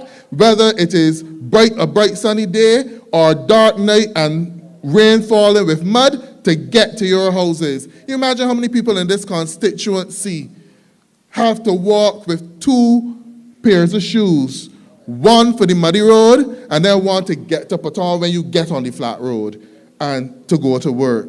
These are the things that Felicia Dujon will not live with and will not find acceptable. And after all of these years with this constituency being under the Barbados Labour Party, if they cared about the people of Barbados, it would have been fixed. But they bend over backwards for the villa owners. They bend over backwards for the hotel owners, so to make sure that their rights are not infringed by the lower income communities around them. Pretty soon, with the way how this country is going under the Barbados Labour Party, you might very well hear that some of them have to move, that the land will be compulsory acquired by this government. The same way that they compulsory acquired the land for the liquidation center, a business that was operating in this country, meeting the needs of the lower income persons in Barbados. And just because they wanted that property, they used their numbers in Parliament, the 30-0 at the time, and compulsory acquired that property. We need to have democracy in this country.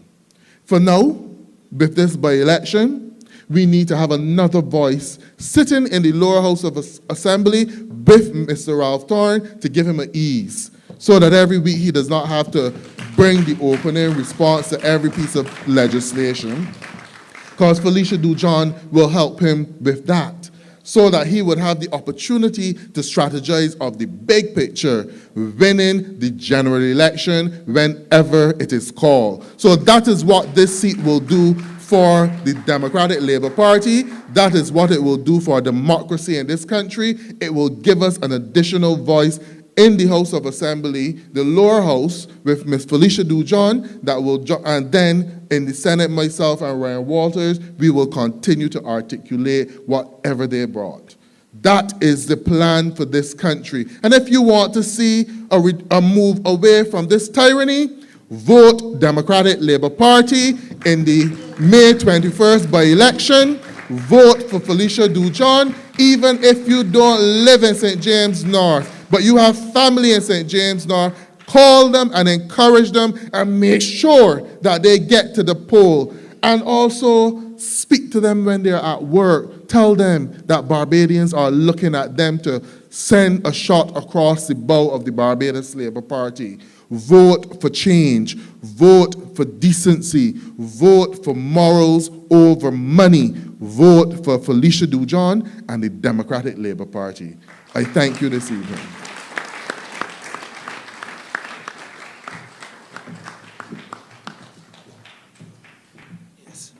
So initially we had some technical difficulties where the announcements of the new candidates were concerned.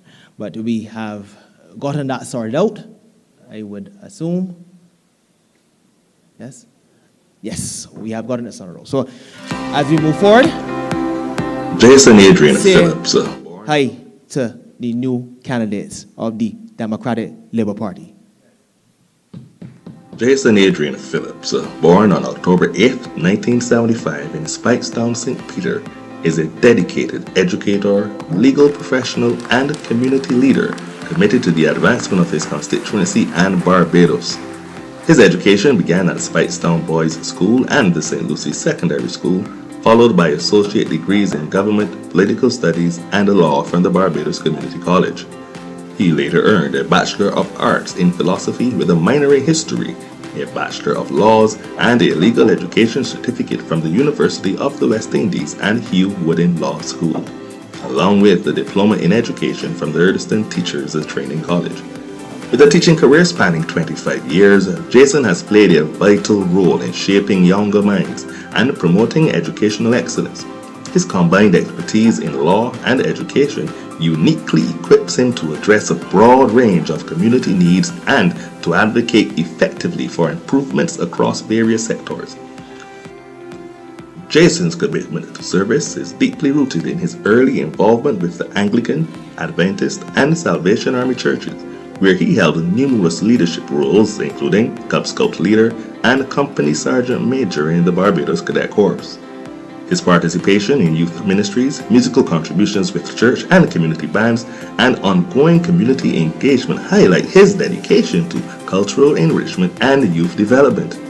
As the Democratic Labour Party candidate for St. Peter, Jason Adrian Phillips offers a vision grounded in educational reform, community development, and social justice. His leadership is driven by a desire to uplift, empower, and create lasting opportunities for the residents of St. Peter. Ladies and gentlemen, we are pleased to present to you Mr. Jason Adrian Phillips, the candidate for St. Peter.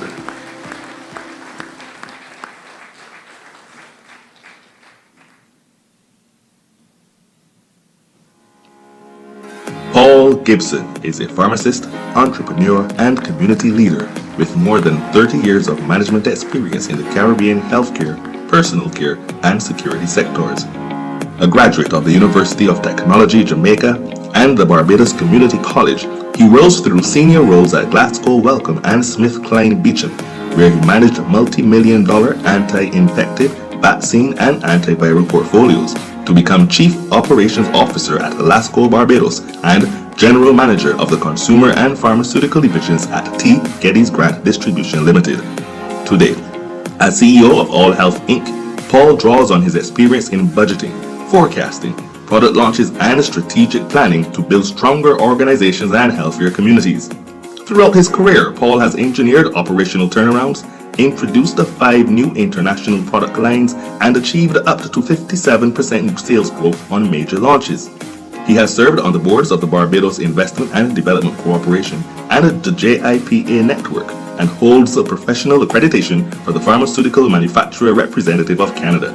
His motto, "The gold is in the people," reflects a lifelong commitment to mentoring, coaching, and team building at every level of the workforce. Beyond his business achievements, Paul Gibson has given back through leadership roles as Vice President of the Barbados Pharmaceutical Society and the AIDS Society of Barbados, along with Fellowship Chairman of the Optimist Club and Board Member of the Praise Academy of Dance. A certified conflict resolution and marriage counselor, he also leads worship and care groups at New Dimensions Church and has guided countless families in strengthening relationships and resolving disputes. As the Democratic Labour Party candidate for St. James Central, Paul Gibson will leverage his healthcare expertise to expand the primary care clinics, deploy mobile and telemedicine services, and bolster mental health resources. He plans to empower local entrepreneurs with small business grants in agro-processing and ecotourism, partner with tertiary institutions for vocational training in pharmaceuticals and technology, and launch a youth entrepreneurship incubator. Recognizing that education and safety go hand in hand, he will work to strengthen STEM and vocational programs in schools, support community policing initiatives, and fund after-school sports and arts activities. Paul believes that a constituency thrives when its people are healthy, skilled, and united. With a proven record of leadership, community service, and visionary planning, he is ready once again to deliver measurable improvements and representation to St. James Central. Ladies and gentlemen, please acknowledge the Democratic Labour Party candidate for St. James Central, Mr. Paul Gibson.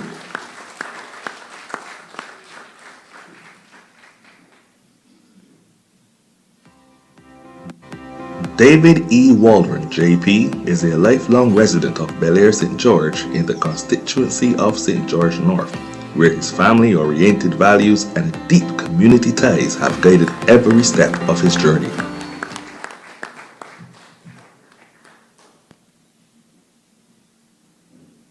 From the age of 12, he immersed himself in the Bel Air Seventh-day Adventist Church, eventually joining its board of directors. And as a youngster, he played cricket, joining cultural groups and lent his time to youth clubs. These early experiences instilled in him a passion for servitude, volunteerism, and collective pride that still shape his vision today. Educated at the St. Augustine's Boys' School and Commonwealth School, David launched A-class printing in 1988, serving as its sole proprietor and a director for 10 years. In 2000, he brought his talents into the classroom, teaching at the Garrison Secondary School, now Graydon Sealy, and the St. George Secondary School until 2007. His love of learning and mentoring drove him to share his knowledge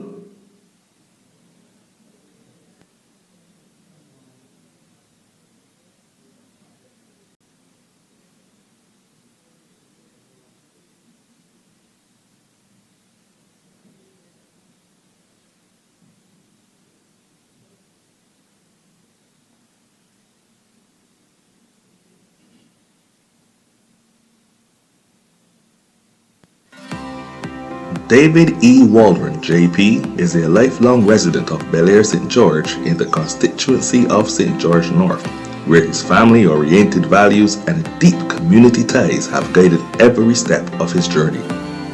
From the age of 12, he immersed himself in the Bel Air Seventh-day Adventist Church, eventually joining its board of directors.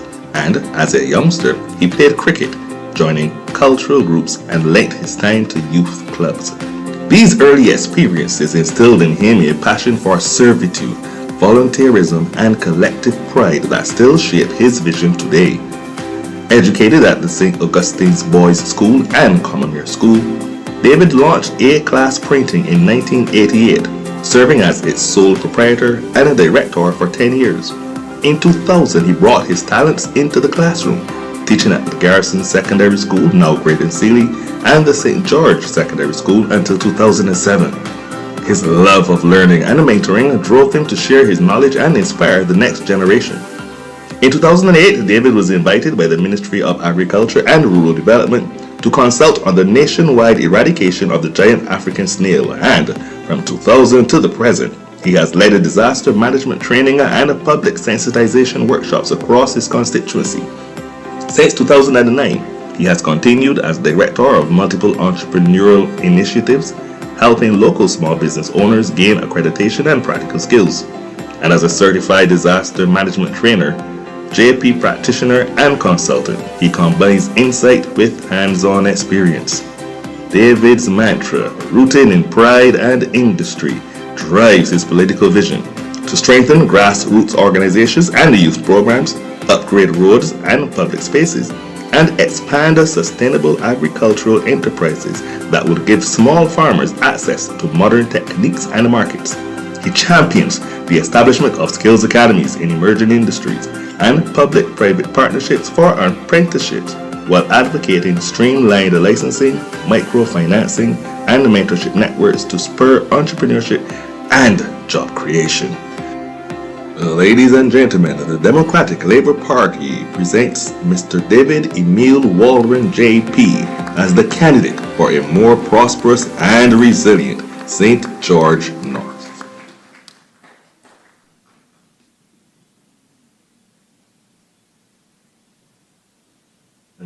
1989, in the picturesque community of Guinea Land, St. John embodies the spirit of resilience and dedication. As a devoted mother to her 5-year-old daughter, she is deeply rooted in family values and understands the importance of community and connection. Melissa boasts an impressive athletic pedigree, having proudly represented Barbados in both cricket and table tennis at national levels across the Caribbean, Puerto Rico, and the United States. Her commitment to sports is not just a testament to her competitive spirit, but also reflects her dedication to teamwork, discipline, and leadership, qualities that she brings with her into this political arena. Her academic pursuits began at the St. Giles Primary School in 1993, where she laid the foundation for a well-rounded education. She continued her studies at Queen's College from 2000 to 2007, a period during which she honed her critical thinking skills and developed a passion for community service and leadership. In her professional life, Melissa is a respected entrepreneur, known for her innovative approach to business and community engagement. She actively participates in the St. John Development Council, a reputable non-governmental organization dedicated to driving sustainable development and empowering local communities. Her involvement underscores her commitment to grassroots initiatives and enhancing the quality of life for all residents. With a keen interest in politics, Melissa is on a mission to amplify the voices of her constituents and ensure that their needs and aspirations are represented. She is dedicated to fostering community growth and collaboration through innovative initiatives that promote inclusivity and share prosperity. She envisions a Christchurch West Central where every resident feels valued and empowered, and she is ready to bring her unique vision and experience to the political landscape. In summary, Melissa Renee Howard is not just a candidate, she is a dynamic leader, an advocate for community empowerment, and a proud representative of the values and aspirations of the constituency of Christchurch West Central. Her diverse background, coupled with her passion for service, positions her as a transformative force for positive change in this community. Ladies and gentlemen, we present to you Melissa Renee Howard, the candidate for Christchurch West Central.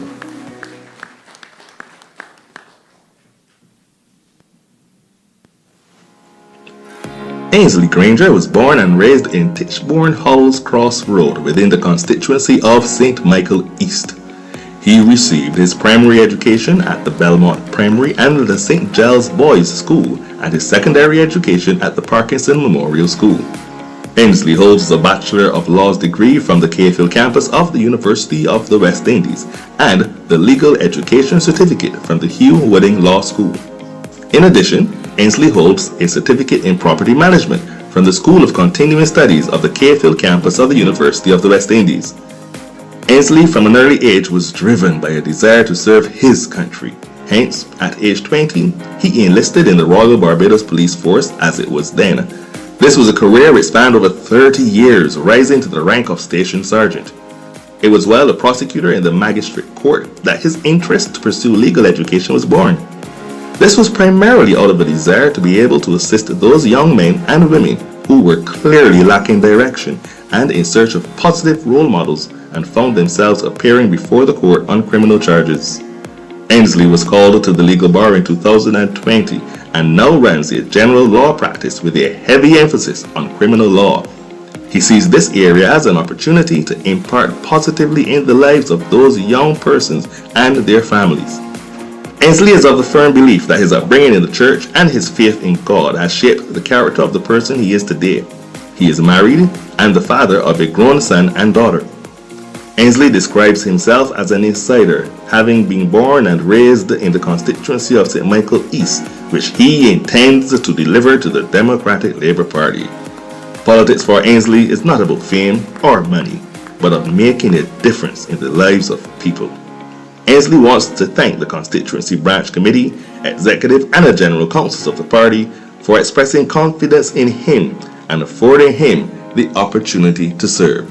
Ladies and gentlemen, your candidate for St. Michael East, Mr. Ainsley Granger.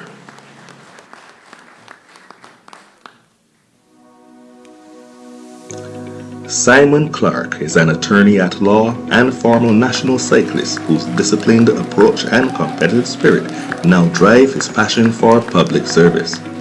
He first mounted a bicycle at the age of 6 and, after graduating from the St. Michael's School, went on to represent Barbados at the Central American and Caribbean Games, the Pan American Cycling Championships, and the Caribbean Cycling Championships from 1998 to 2013. During that time, he also rode for regional elite teams on the world stage, claimed multiple national championship titles, and learned firsthand the value of teamwork, perseverance, and goal setting, qualities he now channels into political life and community development. After completing his athletic career, Simon pursued an associate degree in paralegal studies at the Barbados Community College and earned his LLB from the Cavefield campus of the University of the West Indies. He then obtained a legal education certificate from Hugh Wooding Law School, laying the groundwork for a legal practice built on strategic problem solving and a tenacious advocacy. In the courtroom, he is known for his client-centered approach and his ability to navigate complex disputes with clarity and with determination. Beyond his work as an attorney, Simon has long been passionate about politics and civic engagement. He believes accessible justice, transparent governance, and active public participation are the cornerstones of a thriving society. He is especially committed to empowering young people through sport, expanding facilities, coaching programs, and scholarship opportunities so that every child in St. Philip North can discover the life skills that athletics provides. At the same time, he plans to advocate for improved local infrastructure, better roads, effective flood mitigation, and reliable public services that support families and small businesses. Simon also envisions a future in which entrepreneurship and vocational training keep talent working and thriving at home. He will collaborate with grassroots organizations, fellow policymakers, and residents to foster economic opportunity and promote sustainable growth that balances prosperity with social equity. His combined experiences as a national athlete and an attorney have proven that he can deliver results under pressure and that he brings that same focus to addressing the real-world challenges of St. Philip North. Your voice matters. Simon Clark invites you to join the campaign, whether by volunteering your time, sharing ideas at upcoming town halls, or supporting the effort online. Ladies and gentlemen, in this society where opportunity, justice, and healthy living go hand in hand, we present to you the candidate for St. Philip North, Mr. Simon Clark.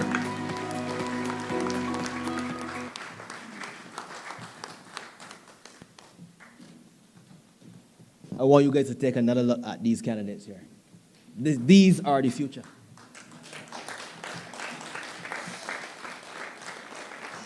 As I was sitting there, I was listening to all the bios. Let me tell you something, right?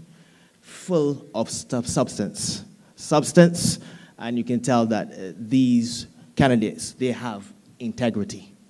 You can clap for that. Speaking of candidates, and obviously the future Member of Parliament for St. Peter, I'm going to invite Mr. Jason Phillips. He is going to say a couple words to us tonight.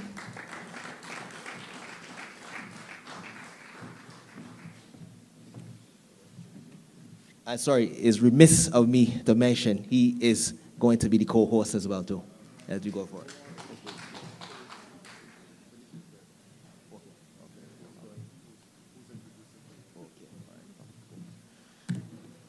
No problem, yes. Yes, of course. Yes. And we now have the lady of the night, Miss Felicia Djon. Yes. Miss Djon, she will be the next member of Parliament for St. James North.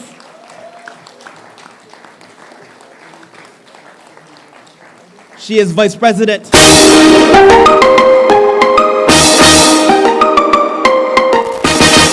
Oh yes, God,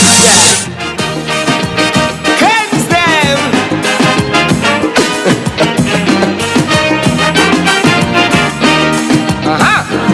Hear the cries in the streets at night. So many dreams born out like light. Youths them caught in a system cold, chasing shadows that take their soul. But the rhythm of hope is strong.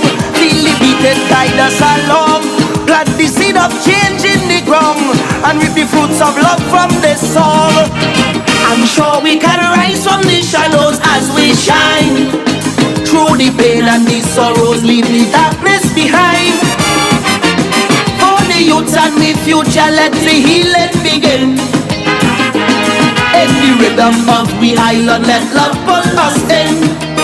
So come from the dust till dawn, as we rise up every morn. We'll fly through the skies like plane, all people will rise again. Hand in hand is how we'll start. Everyone can play their part. Man, woman and child come in, let the cleansing begin.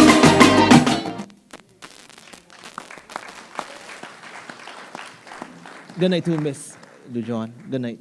Lady of the moment. Lady of the moment. Next, representative for St. James North. I want another round of applause, please, if you don't mind. Thank you. Appreciate it. Thank you. Yeah, so as we continue, and apologies I had to interrupt, but the lady of the moment would have come in obviously. So you don't know, you got to give way. Mr. Jason Phillips, he is the next representative for St. Peter.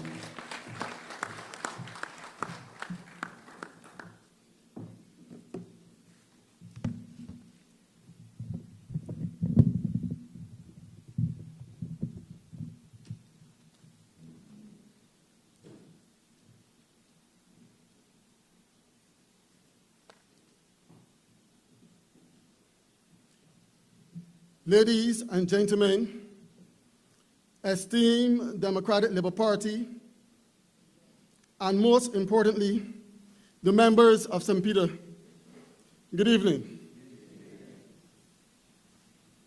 Today, I stand before you not just as a candidate in your vote, but as a fellow citizen who shares your hopes, dreams, and concerns. I am deeply honored to represent the values and aspirations of our community. And I'm excited to embark on this journey with you. As we gather here, I am reminded of the rich history of St. Peter, a place defined by its vibrant culture, resilient spirit, and unwavering commitment to progress. Our beautiful beaches on our coast and our hills and gullies are treasures, but our people's strength and determination truly make this constituency shine. However, we cannot ignore the challenges that lie before us. Our community faces pressing issues: economic inequality, unemployment, inadequate health care, and an educational system needing reform. Many families struggling to make ends meet, and our youth are searching for opportunities that seems just out of reach. The time for change is now. The current Barbados Labour Party administration has turned a blind eye to the needs of the community. They have prioritized few interests over the many welfare. They have prioritized the interests of the bourgeoisies But together, we can change this narrative. We can build a St. Peter that genuinely reflects the values of the Democratic Labour Party. Fairness, justice, and opportunity for all. Imagine a St. Peter where every child has access to equal education.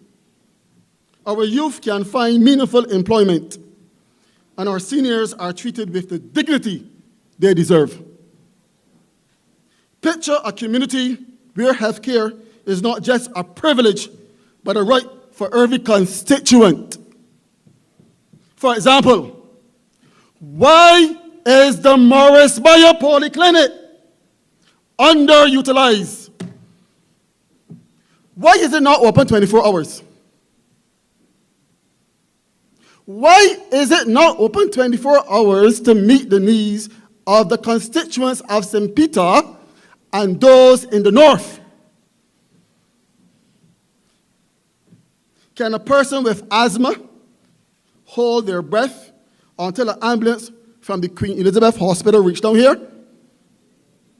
Or can a person with a serious injury and is bleeding profusely survive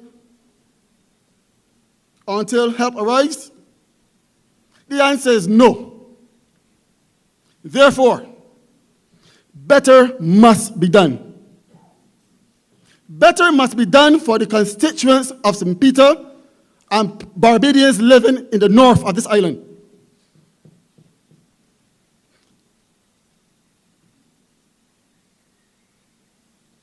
The DLP placed a hospital in Ashton Hall, just up the hill there. And the Barbados Labour Party made sure that that facility did not benefit the constituents of St. Peter and the Barbadians living in the north of this country.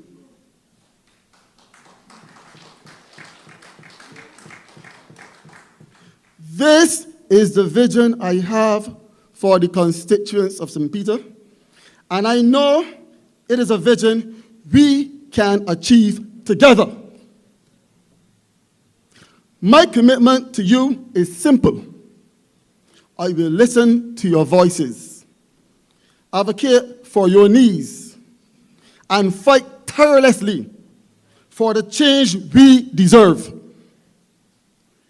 We will prioritize local businesses, support our farmers, and ensure that our tourism sector benefit all, not just a select few. I cannot do this alone. I need each one of you to join me in this mission. We must engage with our community. Listen to your ideas, and work collaboratively to develop solutions that reflect our collective wisdom. I plan to hold regular town hall meetings, community forums, and open discussions where voices can be heard. Together, we will build a St. Peter that empowers citizens. I envision a community where our youth are not just the leaders of tomorrow, but are actively involved in shaping the policies of today. Your input will guide our initiatives, and together we will create a government that is transparent, accountable, and representative of the people. As we approach the upcoming election, constitutionally due in January 2027, I urge you all to take this opportunity to make your voices heard. This is not just about me. It is about us, about our community, our families, and our future. I ask for your support, your trust, and your vote. Together, we can turn our vision into reality. Let us stand united against the status quo. Let us challenge the system that has failed us for far too long. Let us show that the people of St. Peter are not just passive bystanders in a democracy, but active participants who demand change. And I want to speak specifically now to the people of St. James North. Felicia Dujon is ready.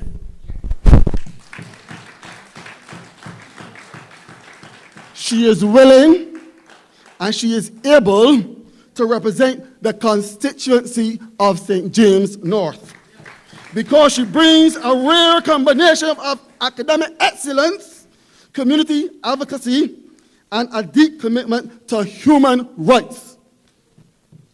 As a university lecturer, she has dedicated her life to education and empowerment, equipping young minds with the tools they need to build a stronger Barbados. Her work as a human rights advocate proves that she is knowledgeable and fearless in standing up for justice and fairness.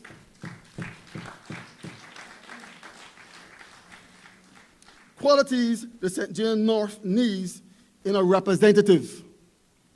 Her role in the Democratic Labour Party's spokesperson on education further demonstrates her leadership and vision for creating real positive change. Dujon's readiness is matched by her sincere willingness to serve the people. She understands the challenges facing families, workers, and young people in the constituency, and has been actively engaging with residents to shape policies that reflect their needs. With her transparent nomination process and unwavering commitment to participatory democracy, she has already proven that she values every citizen's voice. Felicia Dujon is not simply running for office. She is answering a call to service with courage, energy, and a clear plan to uplift St. James North and ensure its future is in capable and caring hands.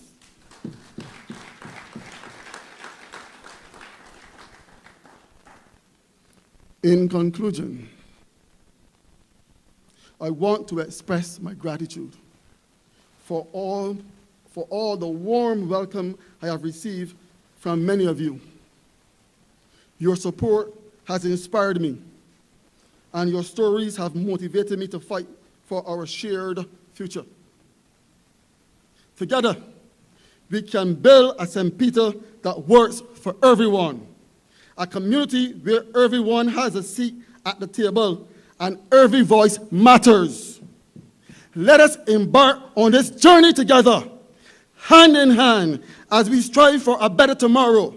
Thank you for your time, your trust, and your commitment to making St. Peter a beacon of hope and progress in Barbados. Thank you. Thank you. Thank you.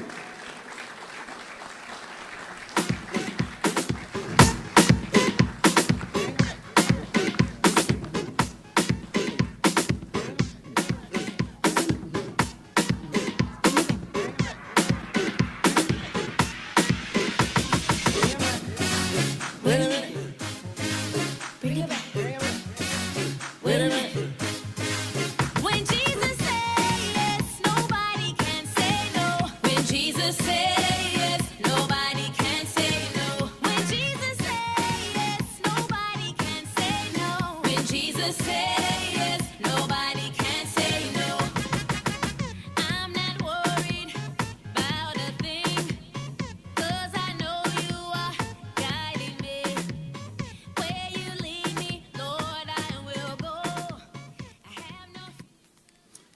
Before I introduce Mr. Paul Gibson, the candidate for St. James Central, I just want to name a few more achievements that our party, the Democratic Labour Party, would have done over the years. And we had housing development in the Farm, Pleasant Hall, Silver Hill, Haynesville, Wildy, and Eden Lodge from 1961 to 1976. Clap for that.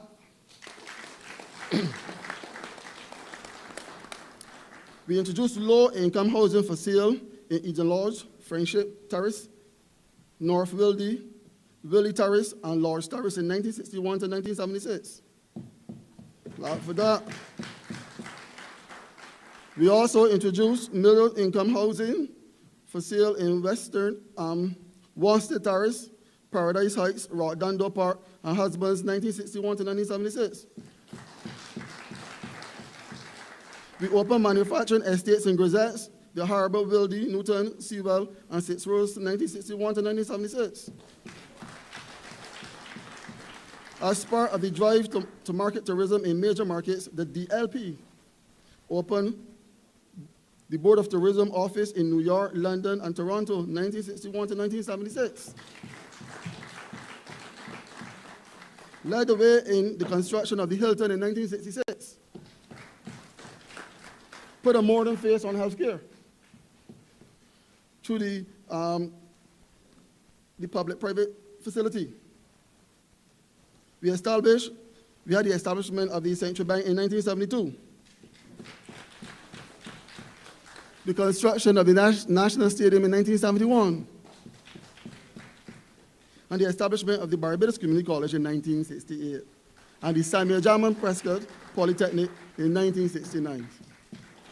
So indeed, this party has been working for the citizens of Barbados from the inception. And I'll add to this, and I'll add to it right now. No political party owns a constituency, and no one person owns this country.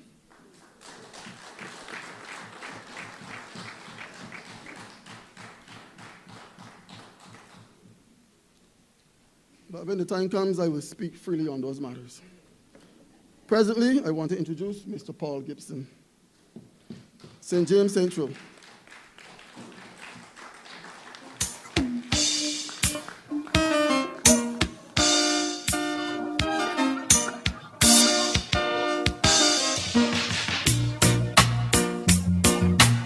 Just stand up, everybody just stand up. Let you stretch your legs a little bit and clap a little bit. Get ready to do my speech.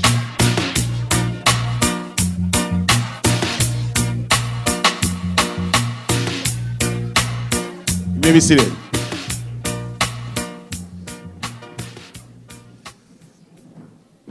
I know some of you were so excited that you would have some dance moves that you were going to release just now, but you had to control yourselves, Good evening to all. Good evening, Comrade Leader. It's good to see you here, and I know that you had a good session in the north of the island, the home of Errol Barr himself.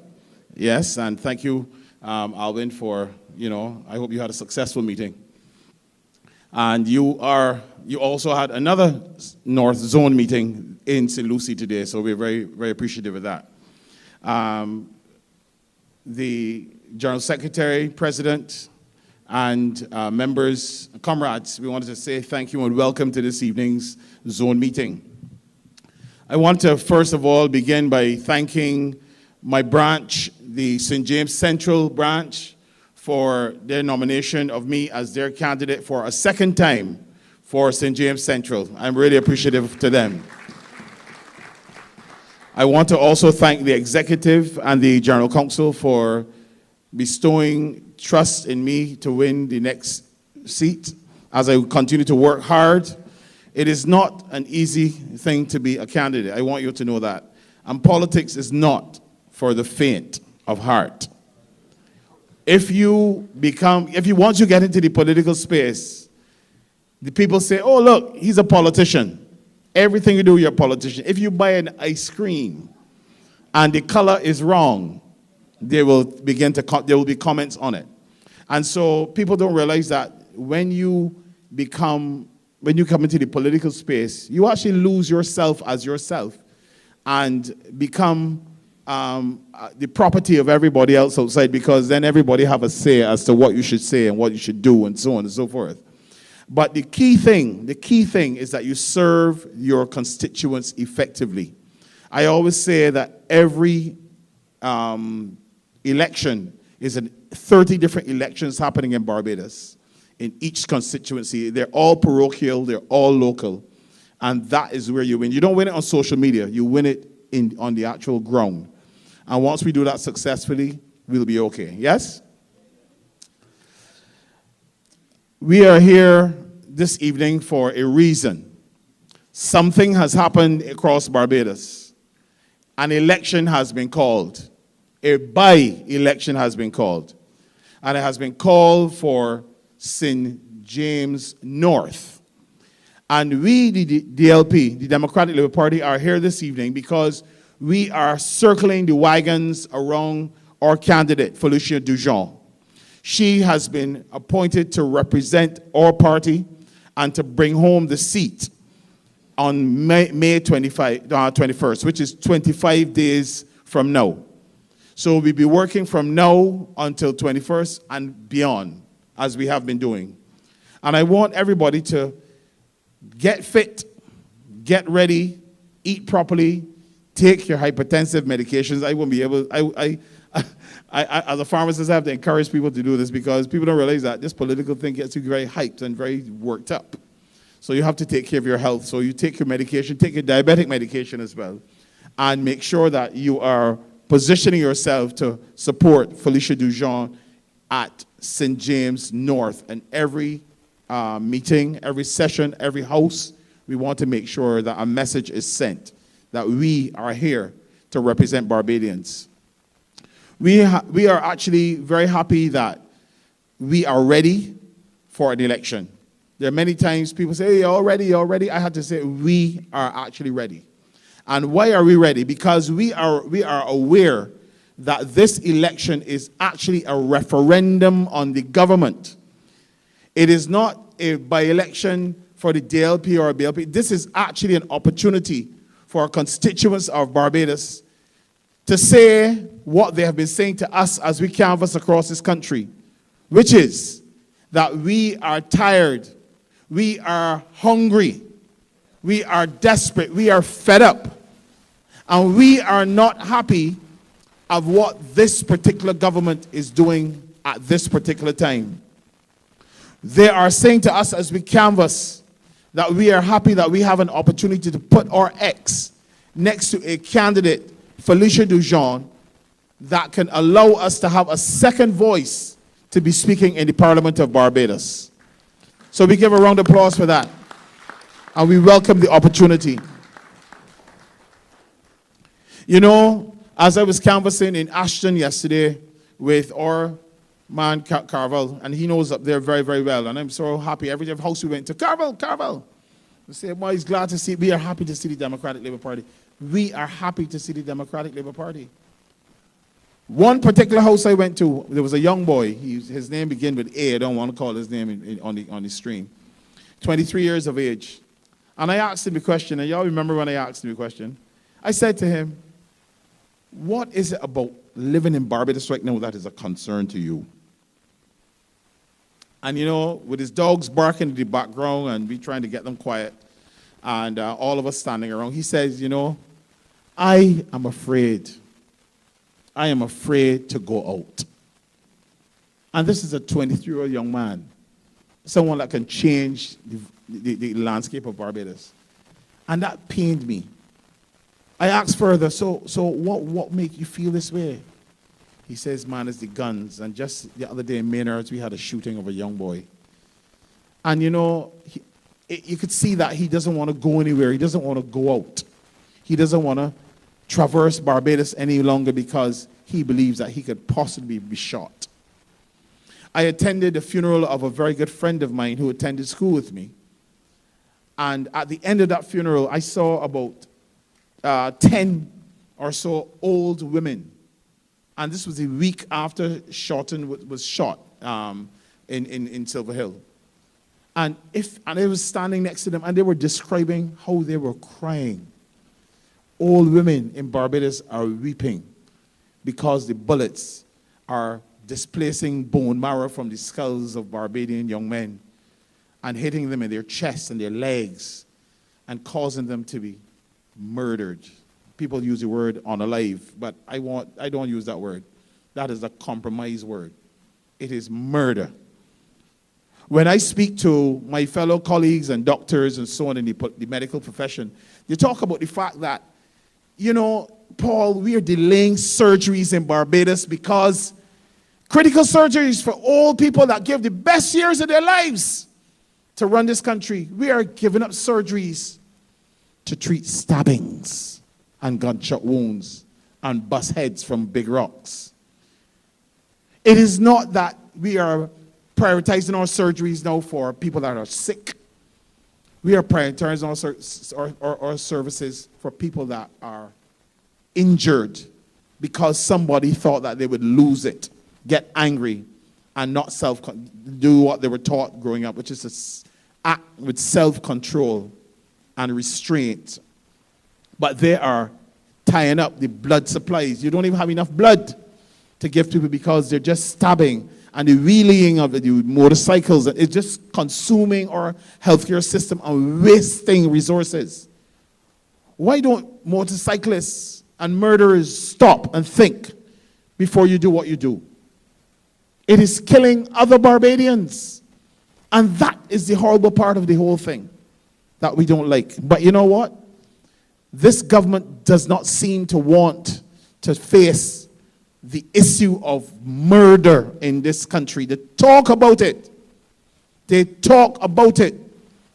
The police are hungry to take up those guys with those guns. They're hungry. They want to get rid of them off the street. But you know what? There is a hindrance. Barbados, there is a hindrance. We, the Democratic Labour Party, as we look to take over this country, we will be going to those criminals and say to them, give your guns over. Where are those guns? We'll be asking for the guns. And we'll be going after the guns. Barbadians want the guns off the streets. Barbadians want the guns off the streets. We no longer want to have the children that we nurse wipe their nose, wipe their bottoms, fed them, nurture them, clothe them, and send them to school, being exposed to bullets or being able to be shot because of a man having an illegal firearm that does not know how to use it. And even if he knows how to use it and pick it down and put it back up, the fact of the matter, it is illegal. I remember once I was near the shooting club in Station Hill, and a lady was reading her Bible, having the devotions, and she spoke of this rat-a-tat-tat-tat-tat thing that she heard, and how a bullet dropped through her roof right into the middle of her Bible as she was having her devotions. Barbados, think about that. It happened right here in Barbados, in Station Hill. They're killing dogs and sheep. Bullets have no eyes. They don't know where they go. When they come out of that, they ricochet and bounce off and all sorts of things. It is really a very serious issue that we're dealing with. In 2024, there were about 70 murders. Last year, they had 50-something murders. 50-something murders. I'm telling you that the Democratic Labour Party would have ended this nonsense by now. We would never let it get out of hand like this. We would never let it get out of hand like this if we were running this country. And this is why we want to have an opportunity to put good people like Felicia Dujon to sit next to Ralph Thorne in the parliament. This is your opportunity, Barbadians, to send a message that you're not happy with the gunplay. Do it now. Vote now for Felicia Dujon. Don't wait. Put another one of our members beside Ralph Thorne. I want us to be asking ourselves the question, what do you expect from your political leaders? Because I think that we have forgotten. You know, when the Democratic Labour Party was in power, when the Democratic Labour Party was in office, let me say that. Or should I say that? The correct way, yes? That's how we do it. We had a situation where at the end of 2018, the tourism product was probably at its maximum and the best it ever was. We had COVID after that. And Original City made sure that it was good. You remember that? When COVID, after COVID finished, do you know that the Barbados Labour Party seemed to have been going through an experiment where they brought in somebody to take this tourism product of ours and repackage it and make it successful. You know what happened? It was a total flop. And we put that on them, because if they had continued with our programs as the Democratic Labour Party and not go to that type of thing, we would not have had ourselves behind Grenada, St. Lucia, St. Vincent, Jamaica after COVID. After COVID, everybody took off exponentially. And you know what? Only last year we got back to 2018 numbers. They were talking about growth year on year, but not back to 2018. It never got back that until just now. And they're trying to trick us and fool us that it's all so good and it is not so glamorous. Our main product for earning income in Barbados was compromised by a big failed experiment. And we put that on the Barbados Labour Party. And I'm saying that because I want you to know that we are not all bad as the Democratic Labour Party. We left it in good condition. As a matter of fact, when we arrived here in 2008, the world had just gone through the worst economic crisis since the Depression that it ever went through. And we were given a situation where the debt profile of every BLP government is astronomically out of whack. It is overborrowing. It is stressful. They give a government back all tired, worn, and beat up. That's what they do, as they're about to do right now, because they're going to have to hand it over. But when they hand it over, it's going to be beat up, worn, and tired.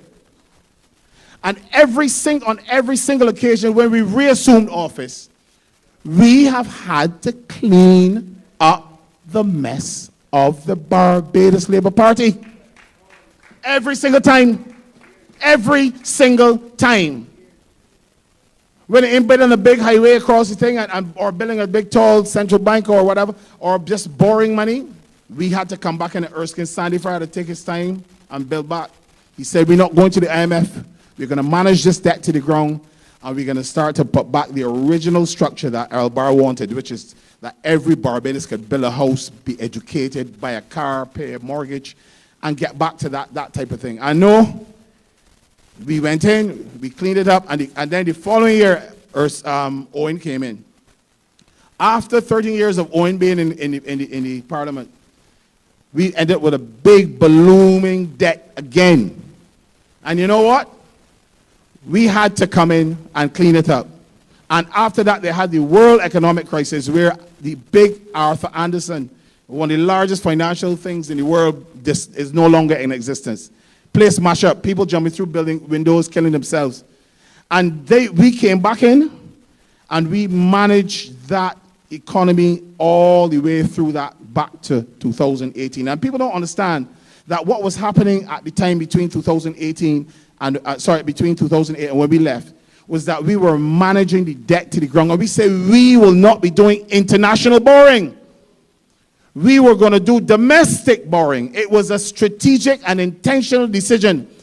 We didn't just pull it out of our ear. It was intentional, because we realized that we were not in a position to pay back because of all of the debt and all of the commitments that were left for us by the Barbados Labour Party.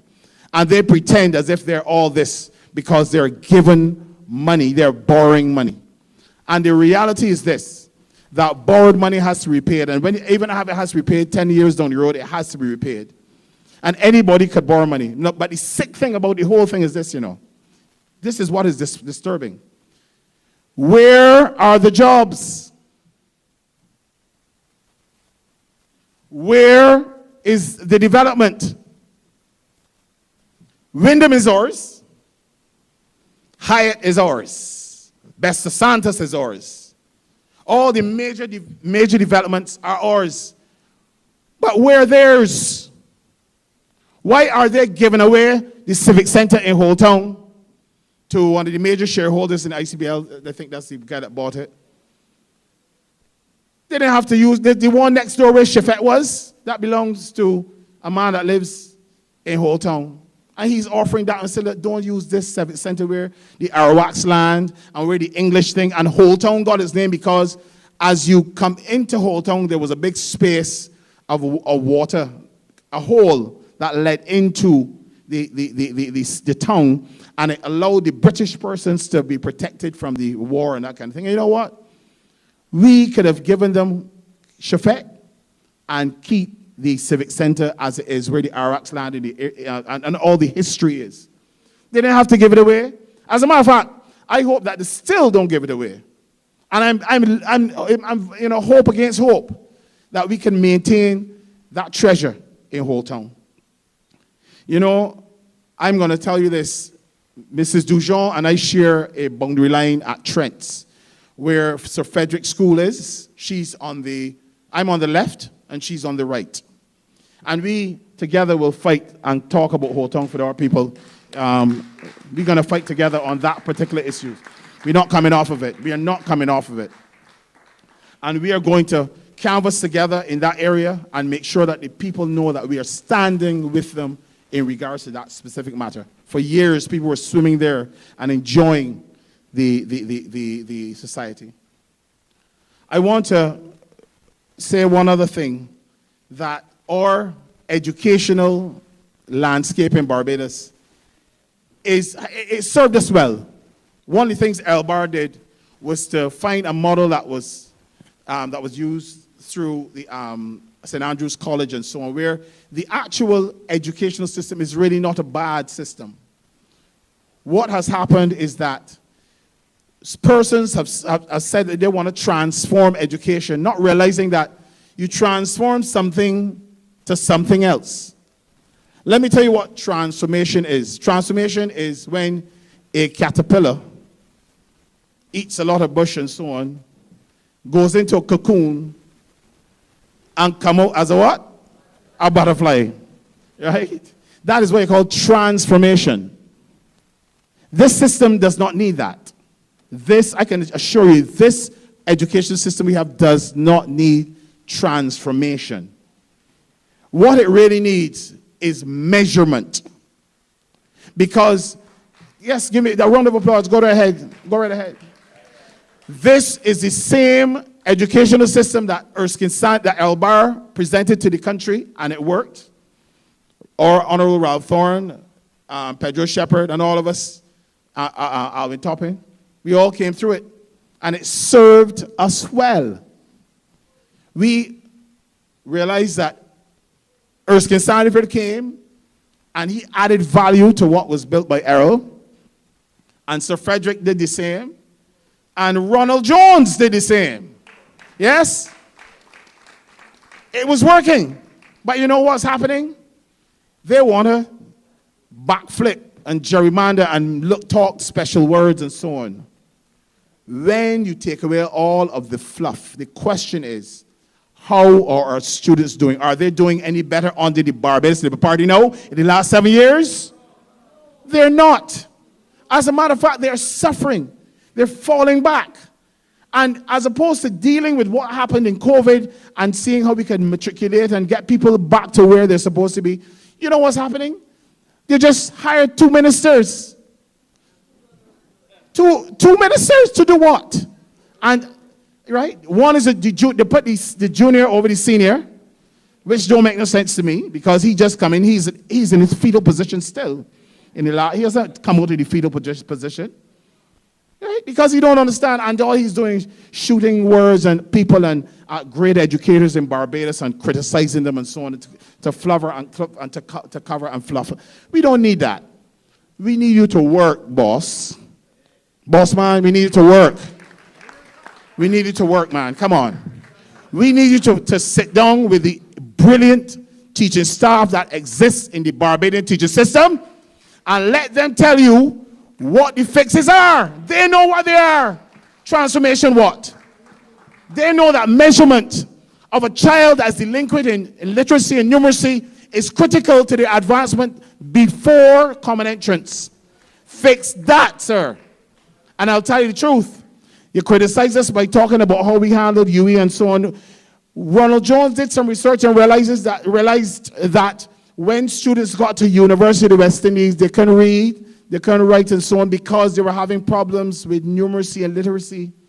And the Democratic Labour Party made a strategic decision to take the funds, some of the funds from tertiary education and put it where it was needed most in the primary and nursery section. That was research-based. That was based on facts and data. And that is the type of government that we run, using information. You don't have to feel embarrassed about the Democratic Labour Party. We knew what we were doing. We knew what we were doing. And so, what that gentleman needs to do is to get his act together. Get his act together. As a matter of fact, don't bother. We got Dujon. We got Dujon here. I think that's what the solution is. Don't you think, political leader? That is the solution. Felicia Dujon. And this is the opportunity, as I said before when I began, to give this is an opportunity for a referendum against the Barbados Labour Party. We want Barbadians to come out and vote for Felicia Dujon because we want them to have an opportunity to say, enough is enough. Stop. Back off. The reason why we're giving our vote to Felicia Dujon is because we want you to know that we are not happy with what you're doing. As I close and as I land the plane on my speech, I want you to know this, that this is a moment where all Democratic Labour Party members, all hands on deck. All hands on deck. Every space, every jot, every tittle, every cranny, we want you to be there singing the song that we are coming back to lift this country up, to pull poor people out. We're going back to the days of picking palm grass and cutting cane and people unemployed and hungry. You know that there are women in this country, that the taxes in this country is like a bull pistol on the back of women on this country because they're trying to feed the babies. They don't want them to go to bed hungry. They're tired of it. Mothers are feeling whipped and abused because of the taxes and the pressure. 40 new taxes in 7 years? What's that? 40 new taxes in 7 years. And mothers are on their knees praying, Lord, provide for my children. Give me something to eat every night. Oh, good God, man. Oh, dear, man. You know, I think it is time for Barbadians to get sober and to be honest with themselves. Know that the red opium has blown off and you're out of your stupor. It is time to vote for your children. This is a vote for your children. This is a vote for the future. And I want you to remember this lady, Felicia Dujon, as she traversed the areas of St. James North, and give her your support in the box. They will come with a lot of money. I can tell you right now, they can come with a lot of cash. Right? They can come, but that, don't mind that. You make sure that when you go in the box, nobody knows who you vote for when you go in that box. I ain't going to tell you what to do with the money. I ain't going to tell you. That's not my word. That's not why I'm here. But when you go in that box, nobody knows who your ex goes against. Look for the name Felicia Dujon, D-U-J-O-N. Look for it. And put your ex next to it. Find out where to vote. Come out early and vote. God bless you. Let's go forward.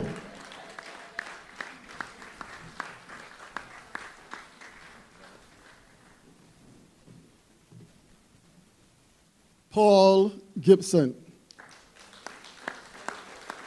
Eloquent, as usual. Scripture tells us, what does it profit a man to gain the whole world and lose his soul? Barbados is not for sale. And no politician is going to make any citizen of Barbados sell their birthright. We know what happened in Scripture with those two brothers.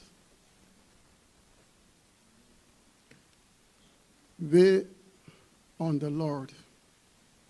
Be of good courage, and he shall strengthen thy heart.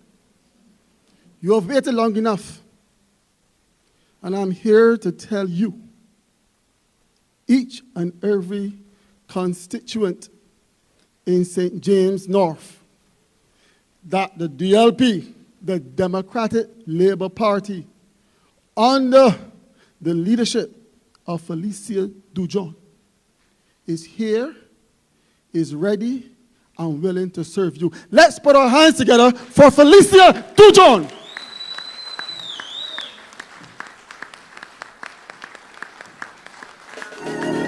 Are you ready? Are you ready?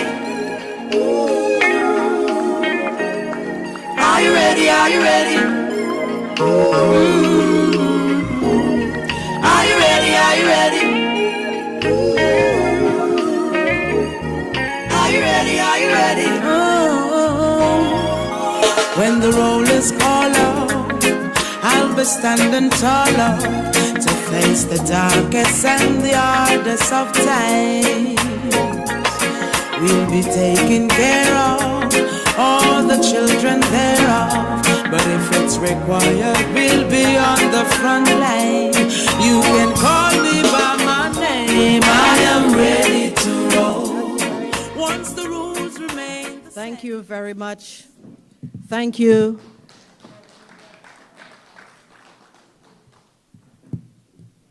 Good evening, comrades. Good evening, proud members of the Democratic Labour Party. I would like to first congratulate us on our 70th anniversary. We are standing on the shoulders of giants. Let us not remember, let us not forget our history. They are attempting to remove our history. They are attempting to steal our legacy, but we will not allow that. We will not allow that, right, Democratic Labour Party members? The reality is, I want to inform the constituents of St. James North, and by extension, the people of Barbados, that I am a proud Barbadian. I'm a proud Barbadian woman, and with that comes with responsibility. I did not decide to take on the mantle to be here as a member of this party. I chose it because I knew I was doing the right thing and I was joining the right party. This is a party with a very strong history. This is a party that has always stood with the people, and we have always known that. So regardless of what they have said in the last few years, in the last few months, in the last few weeks, and in the last few days, they have tried to torment our members and citizens. But I want to tell citizens that this is the time to rise up. This is the time that God has given us to make an example of this government. This is the time that we will choose our conscience and make the right decision, not only for ourselves, but for our children and for their future. We have seen what has happened in the last few days and in the last few weeks and in the last few months. Many of our citizens are terrified in this country. I have lived in this country for 22 years. I know I don't look that way, but I have. And that tells you that I have lived in a time where I did not have to feel afraid in this country. I did not have to feel that there was any kind of division in this country, where we had to be separated by all different standards. This is a government that seeks to divide its people, and we cannot allow that. I am here to report to the Barbadian populace what I observed and what I have been observing in the past few weeks and in the past few months. The people of St. James North deserve better.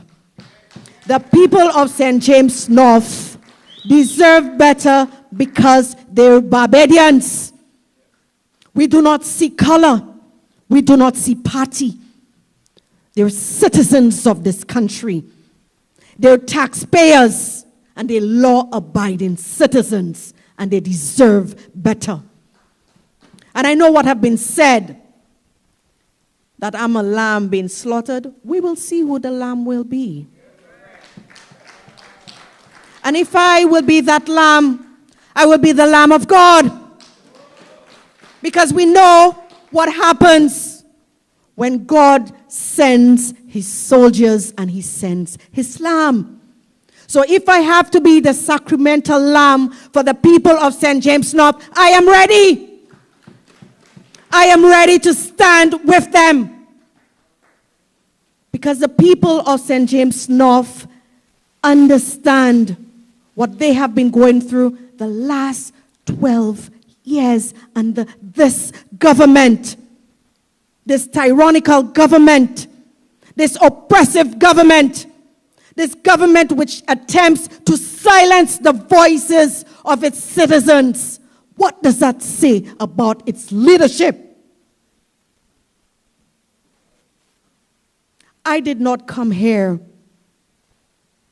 to only attempt to have you exercise your democratic right. I am here to tell you that at this by-election, you do not have a choice.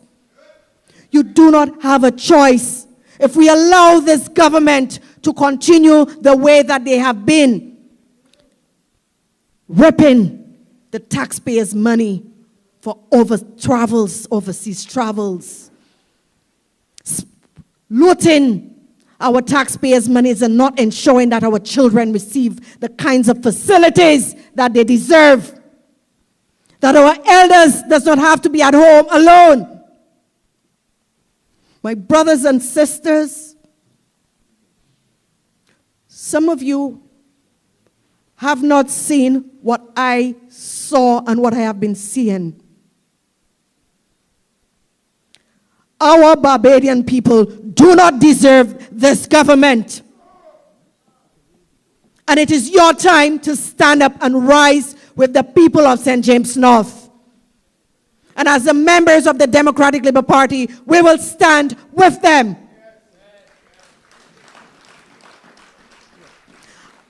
I know we do not have much time, but God's timing is always marvelous. Because we will walk with God, and we will walk with the people of St. James North.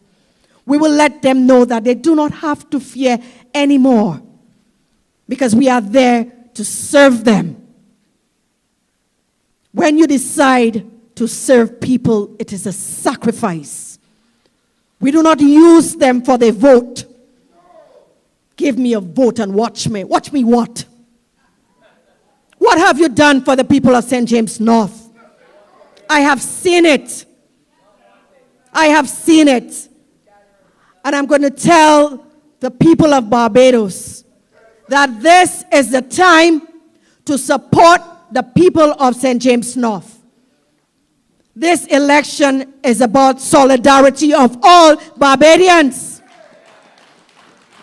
We have had enough. This is the time for us to raise our voices. This is the time for us to stand in resolute. We have no fear. We've never had any fear in this country, and it will not happen now. I have heard, who is this Felicia Dujon? If you have not heard me, when I start to walk with the people of St. James North, you will see me. You will feel the difference in that constituency. Because I do not like anyone to take advantage of any member of this society. I do not care if you're from the Democratic Labour Party. I do not care if you're from the Barbados Labour Party. I do not care if you're Trinidadian, Guyanese, St. Lucian, Barbadian. As long as you live in this country, I will fight for you. This is what we do at the Democratic Labour Party. This is why we have been here for 70 years. Fighting on behalf of the people. And we will be their voices, from the elderly to the children to the youth, even the animals. We will fight for every member of this society. Because this government only uses people as pawns so that they can propel themselves, so that they can get those overseas jobs and put the accolades, because they do not care about you. As I said before, I am a proud Barbadian. I am not going anywhere. I am not going anywhere. This is my home. This is my country. This is where my children are. And I will fight not only for my children, I will fight for all children in this country. I will fight for the men. I will fight for the women. I will even fight for the candidate. I will also fight for the candidate who is hoping to test the grounds because he does not understand what is happening in this country. He does not understand it. As he said, he's only been here for a year. I can teach you, my brother. I can teach you. Because as a teacher, I will show you the ropes. I will take you and take you where you need to go. Because they're not helping you. You've been cast in an environment where you do not understand. You do not understand. They put you in a ministry that you have no idea as to what you're doing. No idea. And not only that you don't know, but they're going to have nomination day on common entrance day. Didn't anybody know? You're the Minister of Education. That's your responsibility. What are you doing? And then you want to fight teachers? Sir, I'm a teacher, sir. I'm a teacher. You cannot intimidate, violate the backbone of this society. You cannot violate their rights. And if they did not tell you, sir, I have been fighting for the rights of our children from day one. I didn't just come around here. I have been here, I've been planted here. My seeds are sown here. So when they're trying to go for the constituents and tell you Felicia Dujon and Felicia Dujon, tell them Felicia Dujon can walk the walk, she can talk the talk, and she's strong enough to climb those hills, the valleys, and to reach in every constituent. When the time comes, we will be there with them. So the people of St. James North, you have a woman to defend your rights. You have a woman that will stand up and be there for you every single day. I am not here to take the taxpayers' money and be flying all over the place. I am here for you. I am here for you. I am not here to come and get your vote so that I can add additional accolades to my name. No, I don't need any of that. All I need is for my banana trees to grow. That's all I need. But when it comes to defending the rights of citizens, you will find me there. So you may call me the lamb. But you see, that lamb you see there, that's a different type of lamb. That's a different type of lamb. That's a Bajan lamb. That's a Bajan lamb. So I'm telling the people of St. James North, get ready. They've already set a date. May 21st is a very powerful day. And I'm letting you know that even if you are intimidated or you fear that if you open your door, it's okay. Just give me a little nudge and know that you're with me, because I'm standing with you and I'm going to fight them and make sure we get this government out of here. We have to get them out. They've done enough. They violate the rights of children. They violate the rights of teachers. They violate the rights of men. They're violating every single right in this country. We will not stand for it. Let them know that Dujon, the Bajan lamb, is coming for them. Thank you. When the road is called up, I'll be standing taller. Don't face the darkest and the hardest of time. We'll be taking care of all the children thereof. But if it's required, we'll be on the front line. You can call me by my name. I am ready to roll. Once the rules remain the same, how the story's been told. Call me anytime, never cop out. Lioness is on the rise, don't you ever have doubt. Never say never, willingness forever to fight and be strong. Once it's for better, I'll write every letter and moving right along. And I'll roll with the punches, accept changes, work with the formula, do what I have to do.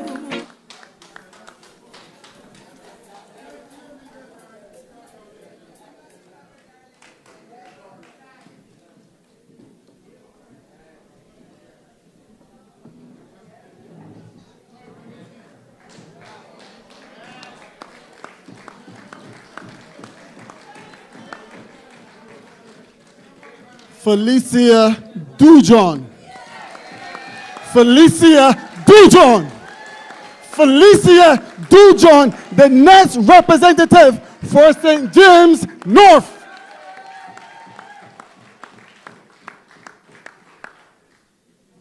She was fearless.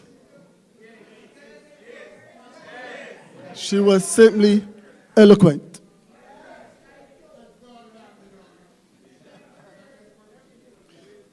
The Democratic Labour Party is on fire. We are ready for this by-election.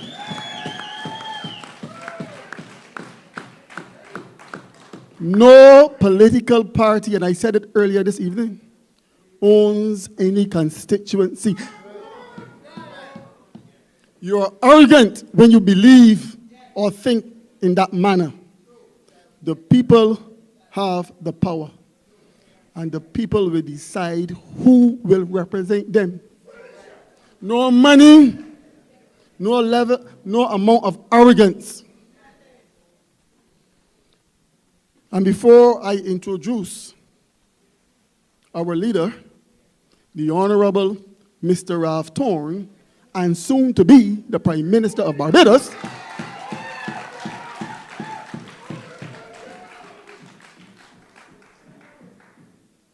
I am going to say this. Rav will be at Thorne in my side.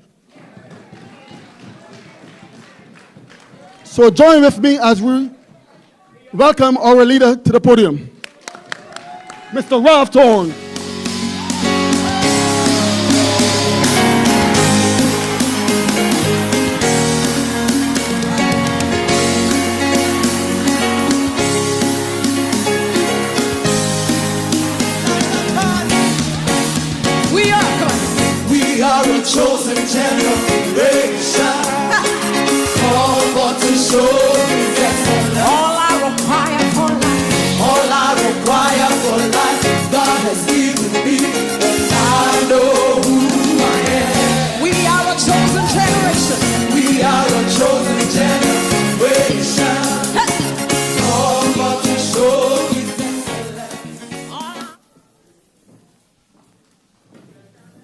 Before I say good night, I want to thank Esther Blue for those tears.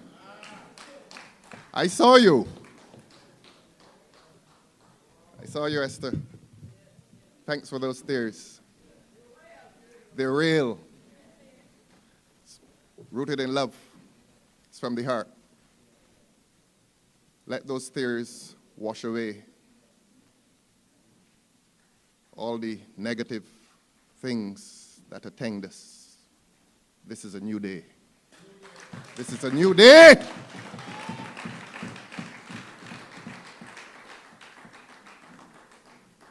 I don't need to say much after you heard. I don't need to say much. I'm going to let Maya Angelou speak. Yes, the Black American poet who wrote the anthem for women, like you, Esther Blue, like you, Maxine, like you, Julie.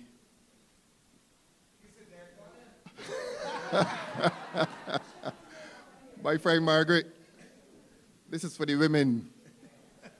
Tonight is the women's night. Tonight is the night for St. James North. Let us hear what Maya Angelou says for you. It's a poem called Still I Rise.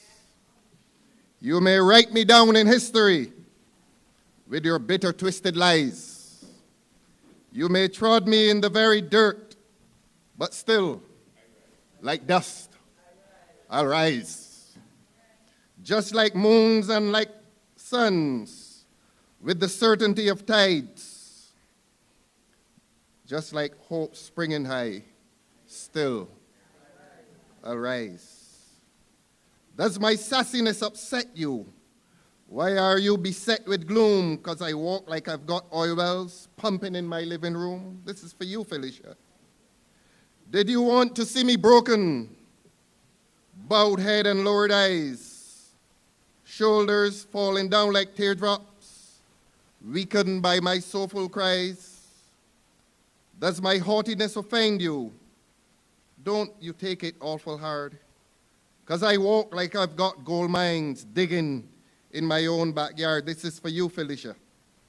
You may shoot me with your words, you may cut me with your eyes, you may kill me with your hatefulness, but still like air, I'll rise. Derek, this one definitely is not for you. Does my sexiness upset you? Does it come as a surprise that I dance like I've got diamonds at the meeting of my thighs? You don't want that, Derek. Out of the huts of history's shame, I rise.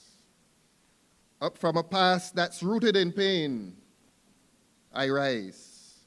I'm a black ocean leaping and wide, welling and swelling, I bear in the tide, leaving behind nights of terror and fear. I rise. Into a daybreak that's wondrously clear, I rise, bringing the gifts that my ancestors gave. I am the dream and the hope of the slave. Say it 3 times, please. I rise. I rise. I rise. Let us applaud this lady.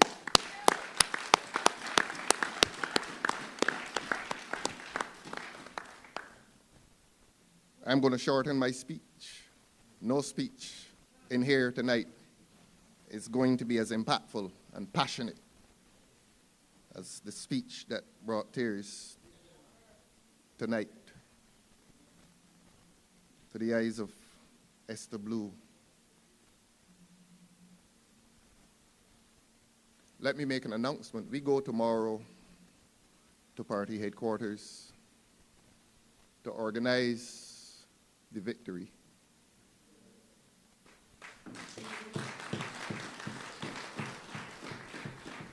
We go tomorrow to party headquarters to organize ourselves, all of ourselves. Not a high command, the people. all of the dear loving people will gather at the river tomorrow. The beautiful river called George Street. 9 a.m. 9 a.m. tomorrow will be the beginning of the organization of this victory. Come, let us gather at the river, the beautiful river. All hands on deck. Tomorrow. And while we gather tomorrow at George Street, there will be another gathering in Barbados. And I heard that gathering advertised by one of the persons who will be there on the East Coast. And during the advertisement, he said, come down to the East Coast. I don't remember the precise words, but leave your bamsies in the road. Yes. You must listen to the other side. Come down for the party. And while we are gathering tomorrow to pursue serious business, the Barbados Labour Party is telling the young people of this country that their future is bound up in behavior that speaks of leaving your bamsy in the road. Come and party. Come and engage in revelry. And that is a reminder to the people of this country that these two parties are different parties. Absolutely different parties. You heard this young lady tonight. You saw this young lady and 6 others who were ratified a few nights ago. And can you be in any doubt looking at these beautiful young people that these parties are completely different? I grew up wanting to open batting for the West Indies.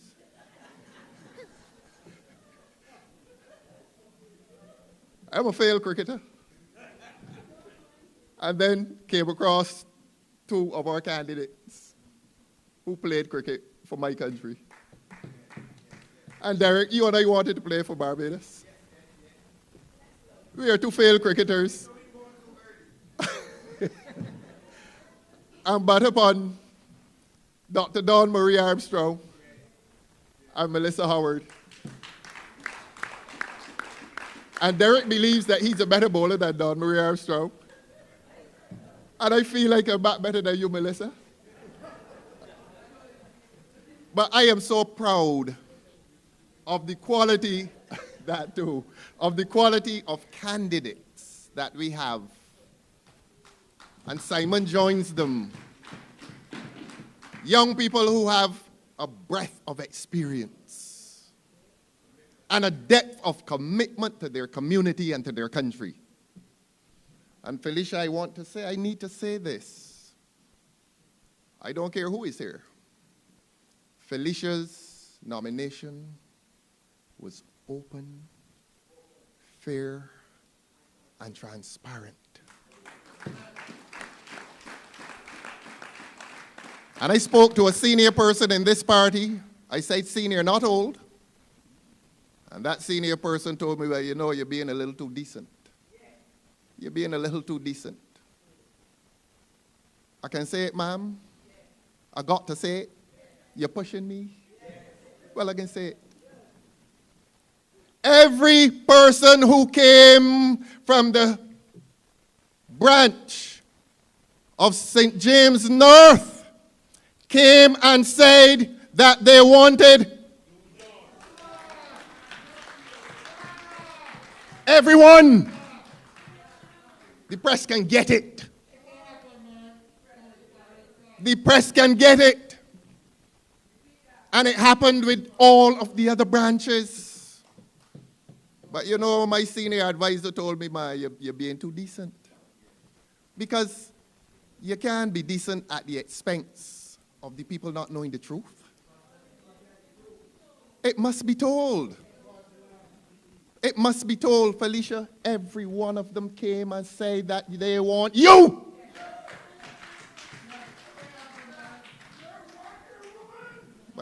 But you know, we were brought up to respect our elders.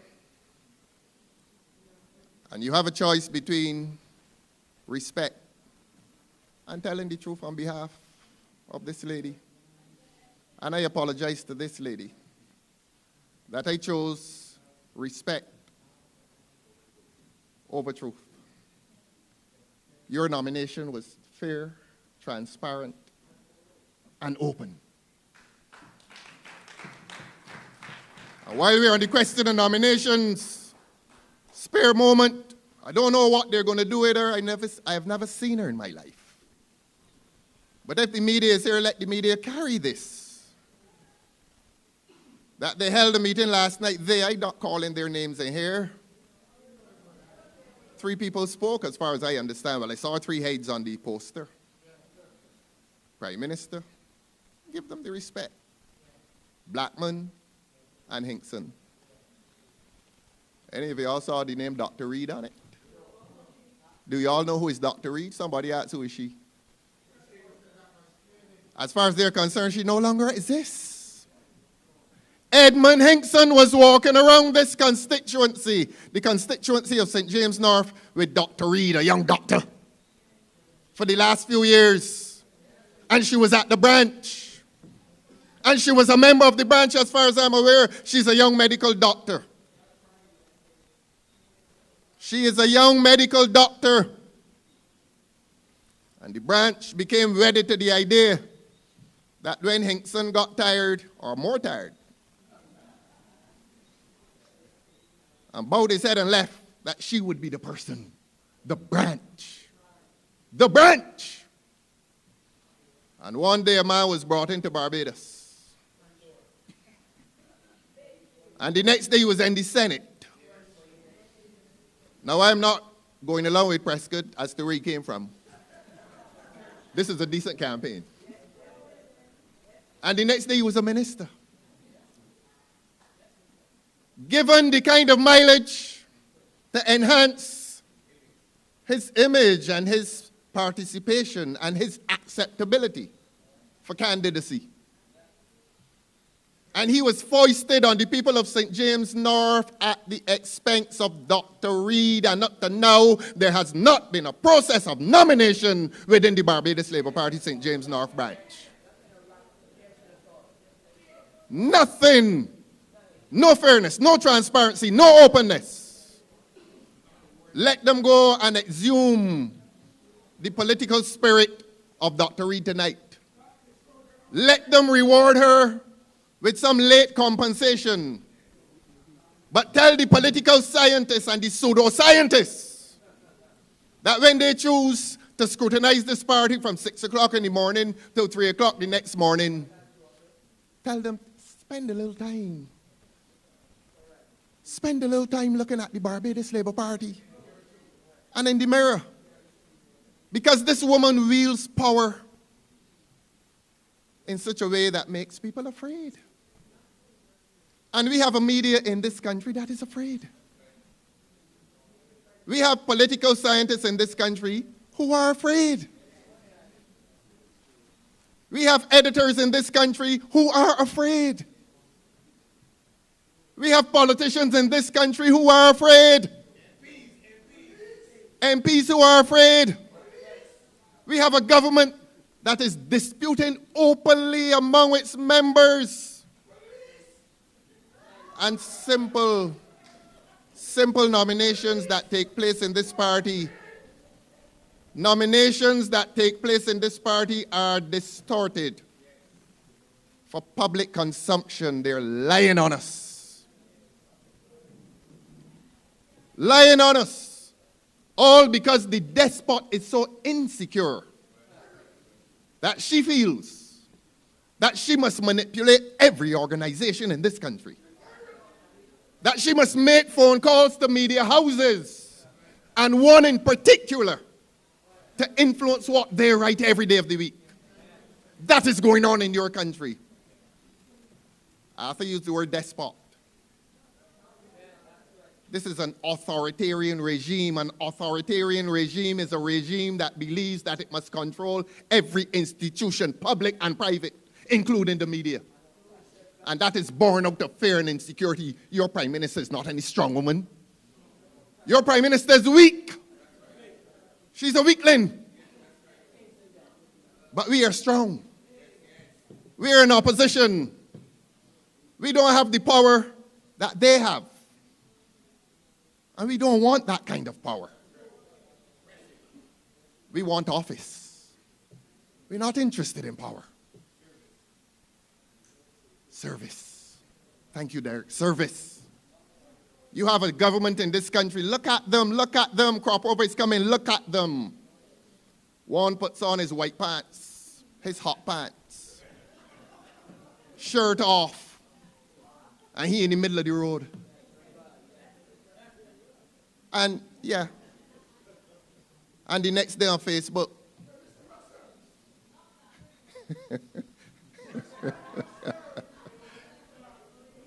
You have another one at an independence celebration in town. I mean, I have not seen this level of indignity. And after the ceremony, he's up on the barricades, posing off, hands stretched out in his suit. And the whole thing is, look at me. I'm a celebrity. And we have a government that is pursuing celebrity status. And I've said before, and I'm going to say it throughout this campaign, none of these candidates is interested in celebrity. Not one of them. I have to beg Melissa, I tell the people that you play cricket and tennis for Barbados, you know she wouldn't say it. I can't get her to say it because she's not interested in self. She's interested in service. Simon, same thing. I tell the people that you cycle for Barbados, you know, I can't get him to say it. This humble little fella from Bayfield, whose nomination was also fair, open, and transparent. You know, there comes a time when we have to unmask the truth, the whole truth, and nothing but the truth. Every one of these ladies and gentlemen who have been nominated and ratified by the Executive and the General Council went through a process of scrutiny by a candidate selection committee, which in turn spoke to the branches. Not one was handpicked. Not one. Shout it, Cavill, not one. Yes.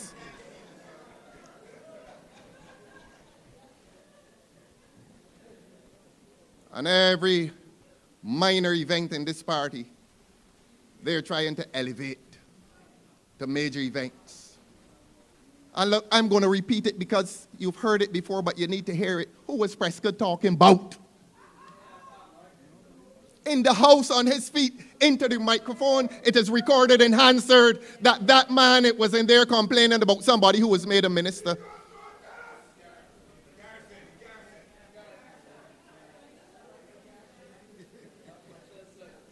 Another lady, when what? Policy does not align, you have to resign. What that mean? What that mean, ma'am? When policy does not align, you have to resign. All evidence of severe dysfunction in the Barbados Labour Party government. There's internal war out there. And Prescott, again, you heard Prescott at the estimates calling the minister from St. John, Charles Griffith, stupid. And saying that he drunk. If Ryan had turned to Andre in the Senate and said that, man, that would be in the New York Times. It would be in the New York Times. And I'm saying this again because you need to know I was there. Ryan Strachan, I'm going to say it again. I said it before, but sometimes people forget. During the estimates, Ryan Strachan got up and said that he sent money to the Ministry of Transport and Works, and he confronted Santiago Bradshaw. He said, I sent it to you, and it was more than enough to fix Lodge Road. That 2 persons died on Lodge Road. Not because of carelessness, but because of the condition of the road. And then he quoted his colleague John King, how many more must die? That's what he said. Go and read Hansard. If you don't like Hansard, go and look at YouTube. You know, within a week, another man was dead. Another man was dead on the same Lodge Road. And none of the pseudoscientists, they don't know what it means, so I could call them pseudoscientists. Not one of them pointed to dysfunction or strife within the Barbados Labour Party government. But if you come in here with your laces untied, the editors want to know why you can't tie your laces properly. Every little event is amplified into a national issue, a national crisis. In other words, they're treating us unfairly. But we're here tonight. And we're strong. We are strong. And tomorrow morning at 9, we will organize ourselves into teams. Brother Pedro has the teams. We're going forward as a team. And every man and woman who comes to George Street tomorrow at 9 a.m. will have a responsibility in ensuring that the vacant seat next to me is filled. I am tired going in there. I've been saying for the last year, I am alone but not lonely. I'm tired saying that. I want no longer to be alone. Felicia, there's a seat next to me. You want it? You want it, ma'am? Democratic Labour Party tonight, do you want that vacant seat next to me? Well, if you want that vacant seat for this young lady, please, let us gather at the river at George Street tomorrow at 9 o'clock and start the process of filling that vacant seat next to me so that I can say I am not alone. I've never been lonely. Never been lonely. Because I have been carried on some great and noble shoulders. Not me alone. This party. This great Democratic Labour Party. Which welcomed me back. And that's a humbling experience, you know. That's a very humbling experience, and I come back to you, and I came back to you with humility. With humility. Not here to bully anybody, boss around anybody,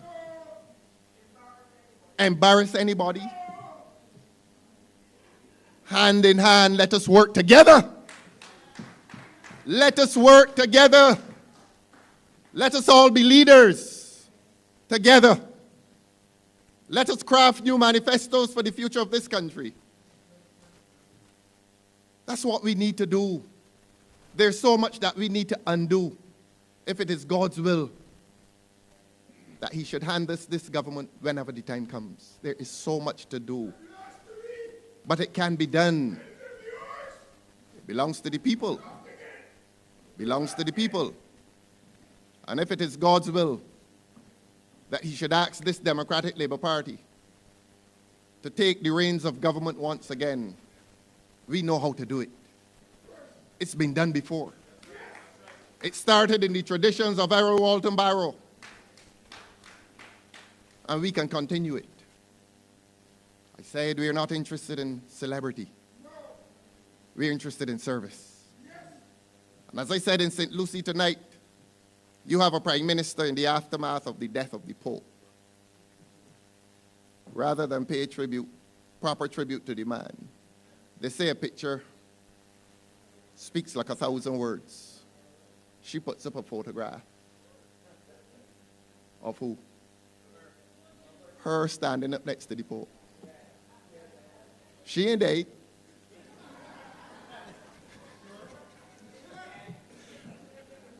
I mean physically, not morally. A picture of her and the Pope. She is traversing this earth looking for photo opportunities. The little old man Biden hurrying to get out of the conference. Excuse me, sir, I can get a picture with you. You're Prime Minister. And up on Facebook, oh, Lord have mercy, she posing with Biden. If you saw the way Biden looking at her. Biden, President Biden. A couple of weeks ago, we forced her to bring her travel documents to the house. You know, she didn't bring all, by the way. She said she traveled 93 times in 7 years minus 2 of COVID. Calculate it. And do you know that you would think that the person would be so embarrassed and would stay in Barbados for a few weeks after that and tell the people, well, look, I can stay a little while with y'all. Can't help. You know she up in England, up in number 10 Downing Street. And what was she talking about? Climate change. The government phones ain't working. Number 10 Downing Street, the phone's disconnected. The British government not paying the bills for the phones at number 10 Downing Street, so Mia Motley has to fly up there. What's the man's name? Starmer. And discuss climate change with Starmer. And she out at the man's front door. I want a picture, please. And that is what your Prime Minister is doing. None of the other Prime Ministers in the Caribbean do it. Findo Stewart never used to do it. None of them. All to convey the impression that you are a world figure. To impress the fickle. To impress the impressionable. And you all over the world quoting Bob Marley. And looking for photo ops. And any of them men died, boop, picture up. You and the dead man. I know what y'all trying to get me to say. But I went to church in these clothes this morning. And I told the congregation this is a decent campaign. So I am not going to say what y'all are thinking. She is in a lot of pictures with a lot of dead people. And people who will more than likely die before her. And we don't pray for that event, by the way. This is going to be a decent campaign. But you are ruled, and I use the word rule, you are ruled in this country by an absentee landlord. An absentee prime minister. And all that she has in store for the young people of this country. Tomorrow, put your Bamsey, left your Bamsey in the road. Well, more seriously though, there are a lot of Bamsies in the road. And young Dale and I went to a funeral this week. He was in the road. His heart was burst. I'm sorry if you have tears, prepare to shed them now. A little boy who is bright enough to excel in his 11 plus, and you know, you must not be afraid of academic achievement. You must respect it, particularly when it is demonstrated by the children of the poor, particularly when it is demonstrated by those from Nazareth. And you know what they ask? Can anything good come out of Nazareth? And a lot of our children prove that good can come out of Nazareth. And we must respect that. We must admire it. They come with disadvantage. They're dispossessed, disrespected, despised, disenfranchised. And when they do well, we celebrate with our children.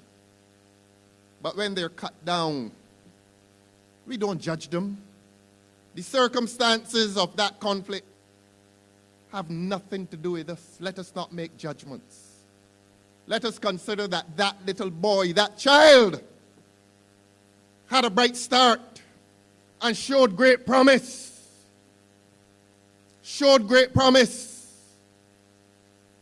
And at some point, the wayside beckoned him. He fell by the wayside. And when he fell, all of us fell. All of the children of the poor in this country fell. And when his heart was burst with a mighty knife, the hearts of all of us were torn asunder. Our hopes, our dreams, our aspirations the good feelings that we hold for our little children were wasted in a moment of violent indiscretion, but I'm not here to judge the case. I'm here to examine the consequences. And I want you, Democratic Labour Party, to pause and examine the consequences, not only of his departure, but of the departure of several young men in this country who cannot afford a gun, who cannot afford even the bullets in the gun. But then Bamsey in the road too. And the government tells you that they have no responsibility in dealing with crime. And the government is telling you that the mothers in this country, 68% of the families in this country are single parent moms. Some of the best children were born to single parent moms. If you have tears, prepare to shed them now. And this government is visiting parents, mothers and fathers and grandmothers with condemnation. That while they abandon their responsibility to control crime in this country, they're telling people, look in the homes. It's starting there. The mothers don't know what they're doing. They're creating the criminals. That's what they're saying to you, ma'am. They have no responsibility to deal with crime and talking nonsense about we politicizing crime. Why you think there's a police service? And you know they're getting me vexed. They're getting me vexed because I'm about to say something soon. Take it easy. Take it easy, but we have to say it sometime.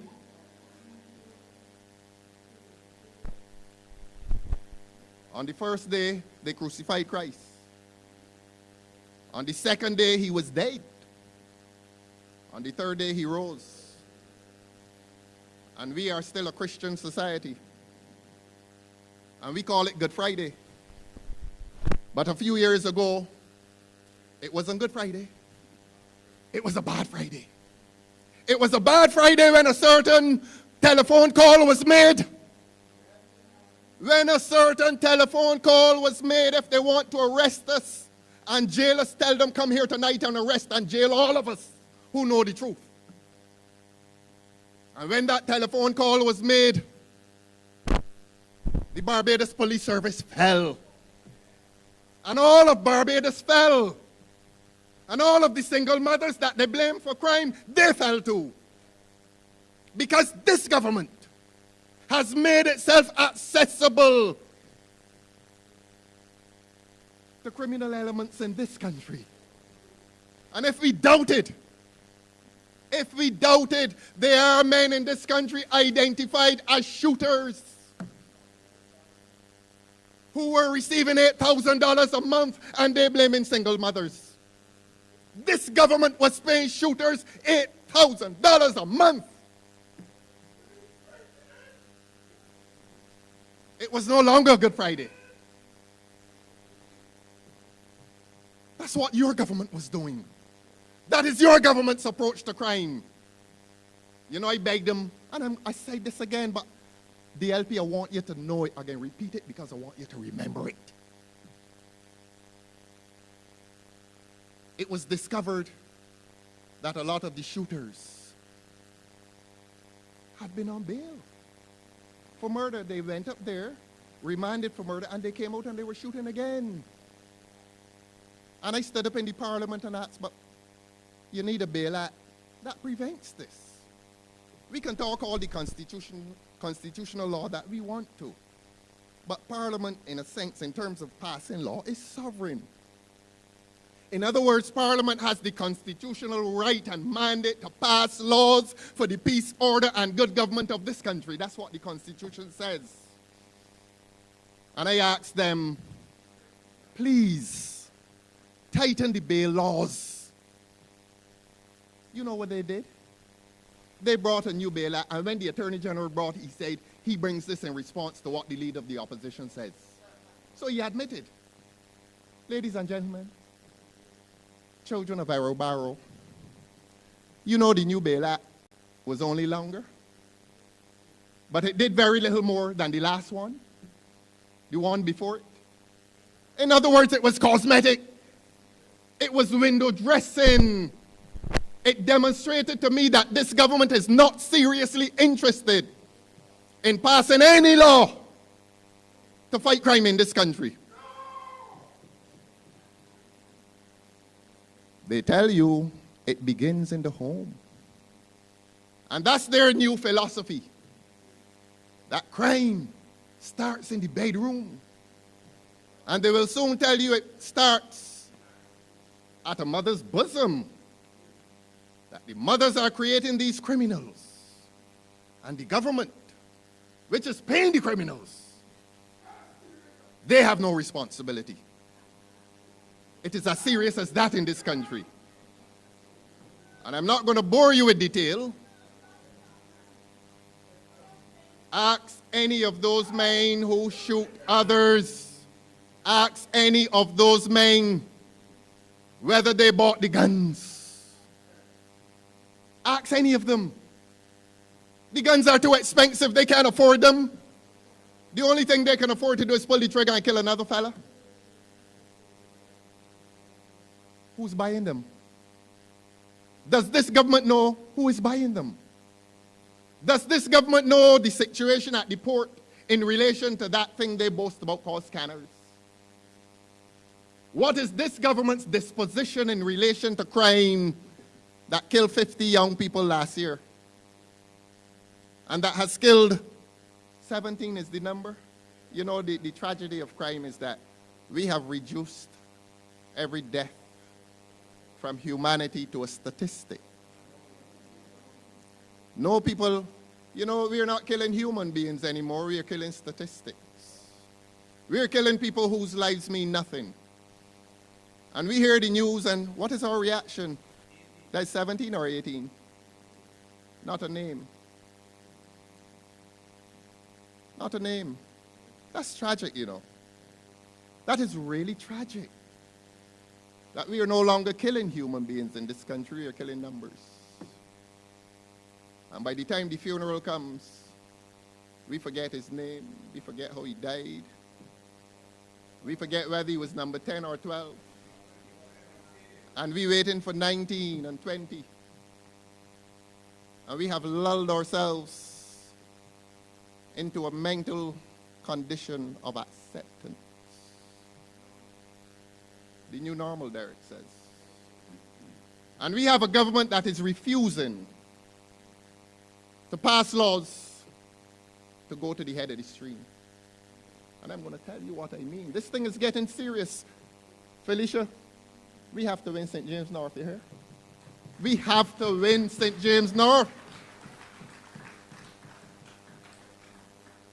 To begin the return to democracy and justice in this country, St. James North cannot afford to lose this election. There's a sense in which this election is more about St. James North than it is about this young lady. St. James North has to begin the process of a return to democracy and justice in this country. That is what this election is about. To move from 1 to 2. And then when they come with the larger one, if it is God's will, if it is God's will that this country will return to decency, integrity, honesty, and courage in government, this Democratic Labour Party has to occupy office. And I ask the government, look, it is clear, all the evidence is there, that there are gangs in this country. There are gangs.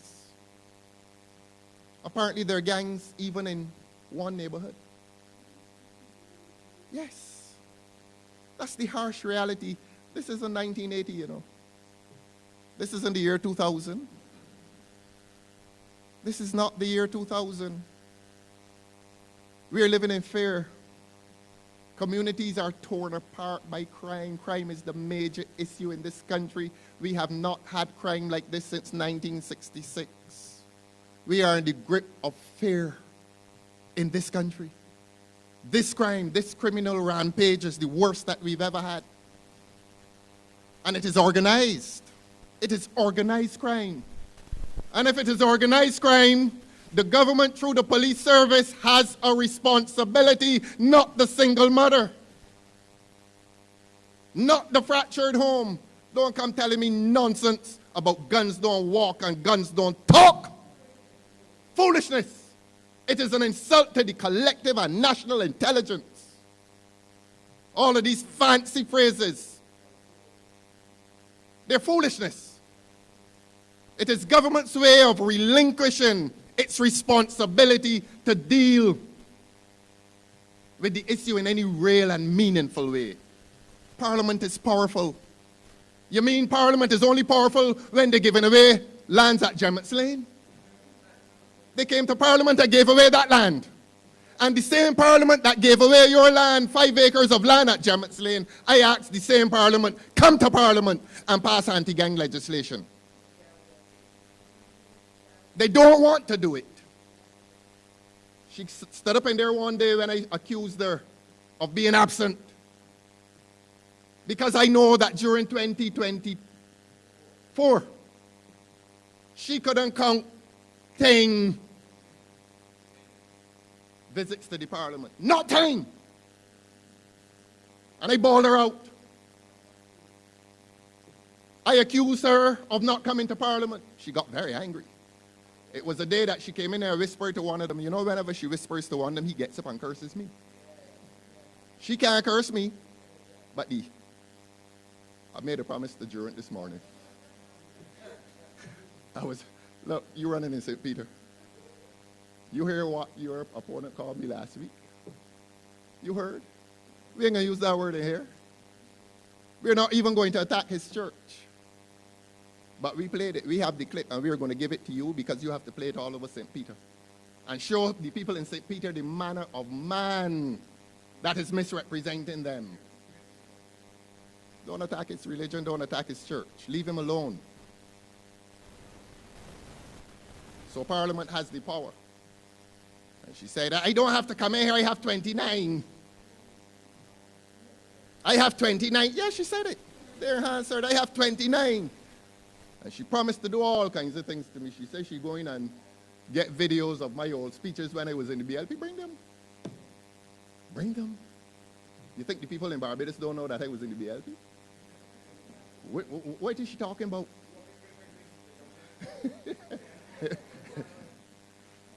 You know, she's so misguided. She doesn't have 29 in there. But she's embarrassing the speaker. Because the speaker, in the exercise of his office, is supposed to be impartial. And the word I just used is supposed to be. So she ought to have said I have 28 in here, but that's a different issue. So this powerful Parliament that she has is not so powerful when it comes to her refusal to pass anti-gang legislation. And I'm going to tell you what anti-gang legislation is about. Ask the Bahamians who passed it. Go read the speech of the Bahamian Prime Minister when he knew that he had to pass anti-gang legislation. And he described what the legislation is about. That it moves beyond the actual perpetrator, the man who pulls the trigger, and goes up. Goes up. It goes up. You don't have to be on the scene of the crime to be found guilty of the crime. Because the police have the intelligence. And by that I mean they have the information. Y'all think the police don't know who is who? We have to be careful, Derek. Y'all think the police don't know who is who? But for the sake of peace and order in this country, Parliament needs to get busy. And a bail act, an amended bail act, is not enough. And I have told them several times, and I've told this Democratic Labour Party, and I've told the people of Barbados, anti-gang legislation, Trinidad has done it. The Bahamas has done it. Other countries have done it. Why is your government so afraid and reluctant to pass anti-gang legislation? The same government that is compensating shooters. St. James North, get your thoughts together. The 21st of May is a date of, it's an important day. It's a day of destiny. It tells this country in which direction it intends to go. It's a very important day. I've told them they also need to establish a gun court. And the pseudoscientists and the psychopaths on Facebook, oh, the DLP doesn't bring any proposal. We brought so many. Anti-gang legislation, the Bail Act. We've asked for a gun court. And we have asked for the creation of degrees of homicide to rationalize the situation of men being on trial. And you relate that to bail. Anyhow, don't let me get too technical. The point is that there's a lot of law that this government can pass. Not necessarily to prevent crime, to send signals and to control it. And to empower the police. To empower the police. Because if the police walking about looking for the shooter, and shooting still taking place, should they not elevate their business to higher levels and go, as we say in Barbados, to the top of the stream? So why is your government so afraid? Why is your government so afraid? And why is your government intending to distract you by talking about tint legislation? I think they're frightened, you know. Tint. Most of the drivers of cars in here have tint on them. And they have gone and told people, man, bring in equipment. Bring in equipment. And young ladies in this country driving home to the country late at night. Exposed. Tint serves a security purpose as well. Tint ain't shooting nobody yet. But 120 cars in this country, if 80,000 have tint, we must be penalized. And this government is reluctant to penalize the real criminals in Barbados. And I bring the evidence to you that Corey Lane left the ministry. But that's another story. Let's not deal with it. This is a government that is falling apart morally. This government is dismantling before your very eyes. And I'm not going to comment on matters that are before the court. I know better than that. But it is clear that this government is in the depths of a moral crisis. A moral crisis. But diversion. We're the ones who must bear the responsibility. And I was about to tell you that Lane presided over that program of the enfranchisement of criminals in this country by paying them something called a peace program. Ironic nomenclature, ironic name. And it had more to do with the perpetuation of violence than it had to do with the suppression of peace. And he departed from the ministry based on his own peculiar circumstances. Don't judge him. Indeed, that he is passing a baton that is dirty. Confession is good for the soul. Confession is good for the soul.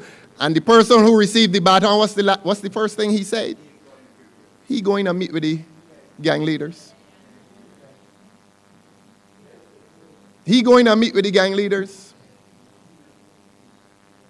But how he knows who they are? I don't know. The Democratic Labour Party, we don't know. But the minister knows. And he's going to meet with them. And the superintendent of prisons is not with him. And the commissioner of police is not with him. And the brigadier at the defense force not with him. He's going to meet with the gangsters. People who run in amok across this country, people who killed 50 people last year. And numbering 18, but I've reminded you, whenever one dies, focus on his humanity and not his statistical quantity. Treat them like humans. They're not perfect people, but it is a loss to this country. It is a loss to this country, you know. We're losing athletes. We're losing workers. We're losing some good brains. We're losing some bad brains. We're losing some bad hearts. But we're losing people. And we are importing people in this country to work on the hotels they boast about. But let me not digress. We want to bring this government to heel, not H-E-A-L, H-E-E-L. You know when a dog runs and you pull it back? We want to pull back this government. Felicia, we got to pull back this government. 21st. And I don't want to go on too long, but we did our canvass yesterday, and we did well. And Pastor, I'm sorry you weren't there, but we had one of your colleagues. Wasn't it a beautiful prayer? We ended with prayer. You know how you prayed for us? Yes. And when I opened the opposition office, you were there, and you came and prayed. This gentleman, please stand and be acknowledged. Pastor Leroy Scantlebury. Because nothing we do, and we are unapologetic about it. We are unapologetic about our commitment to values. And as Andre said tonight, to moral values. We are unapologetic about that. Because it is clear that that is one of the crises afflicting this country, that you have a government that has no regard for moral values. A government at this time, this worst time, that would invite young people, and I'm going to end where I began, that would invite the young people to come to the East Coast tomorrow and tell them the message, come and leave your Bamsies in the road. That is the state of things in Barbados tonight. Felicia, we have no choice. It is a heavy mandate. Can we do it? Will we come to party headquarters tomorrow? And will we come at 9? And will we resolve that this young lady with this power and might and integrity and honesty and morals will occupy that empty chair next to me? My briefcase can go on the floor, but I put my briefcase in it. I want my briefcase on the floor, Ms. Dujon. Democratic Labour Party, I want my briefcase on the floor. And I can think of no better person than this young lady to sit with me.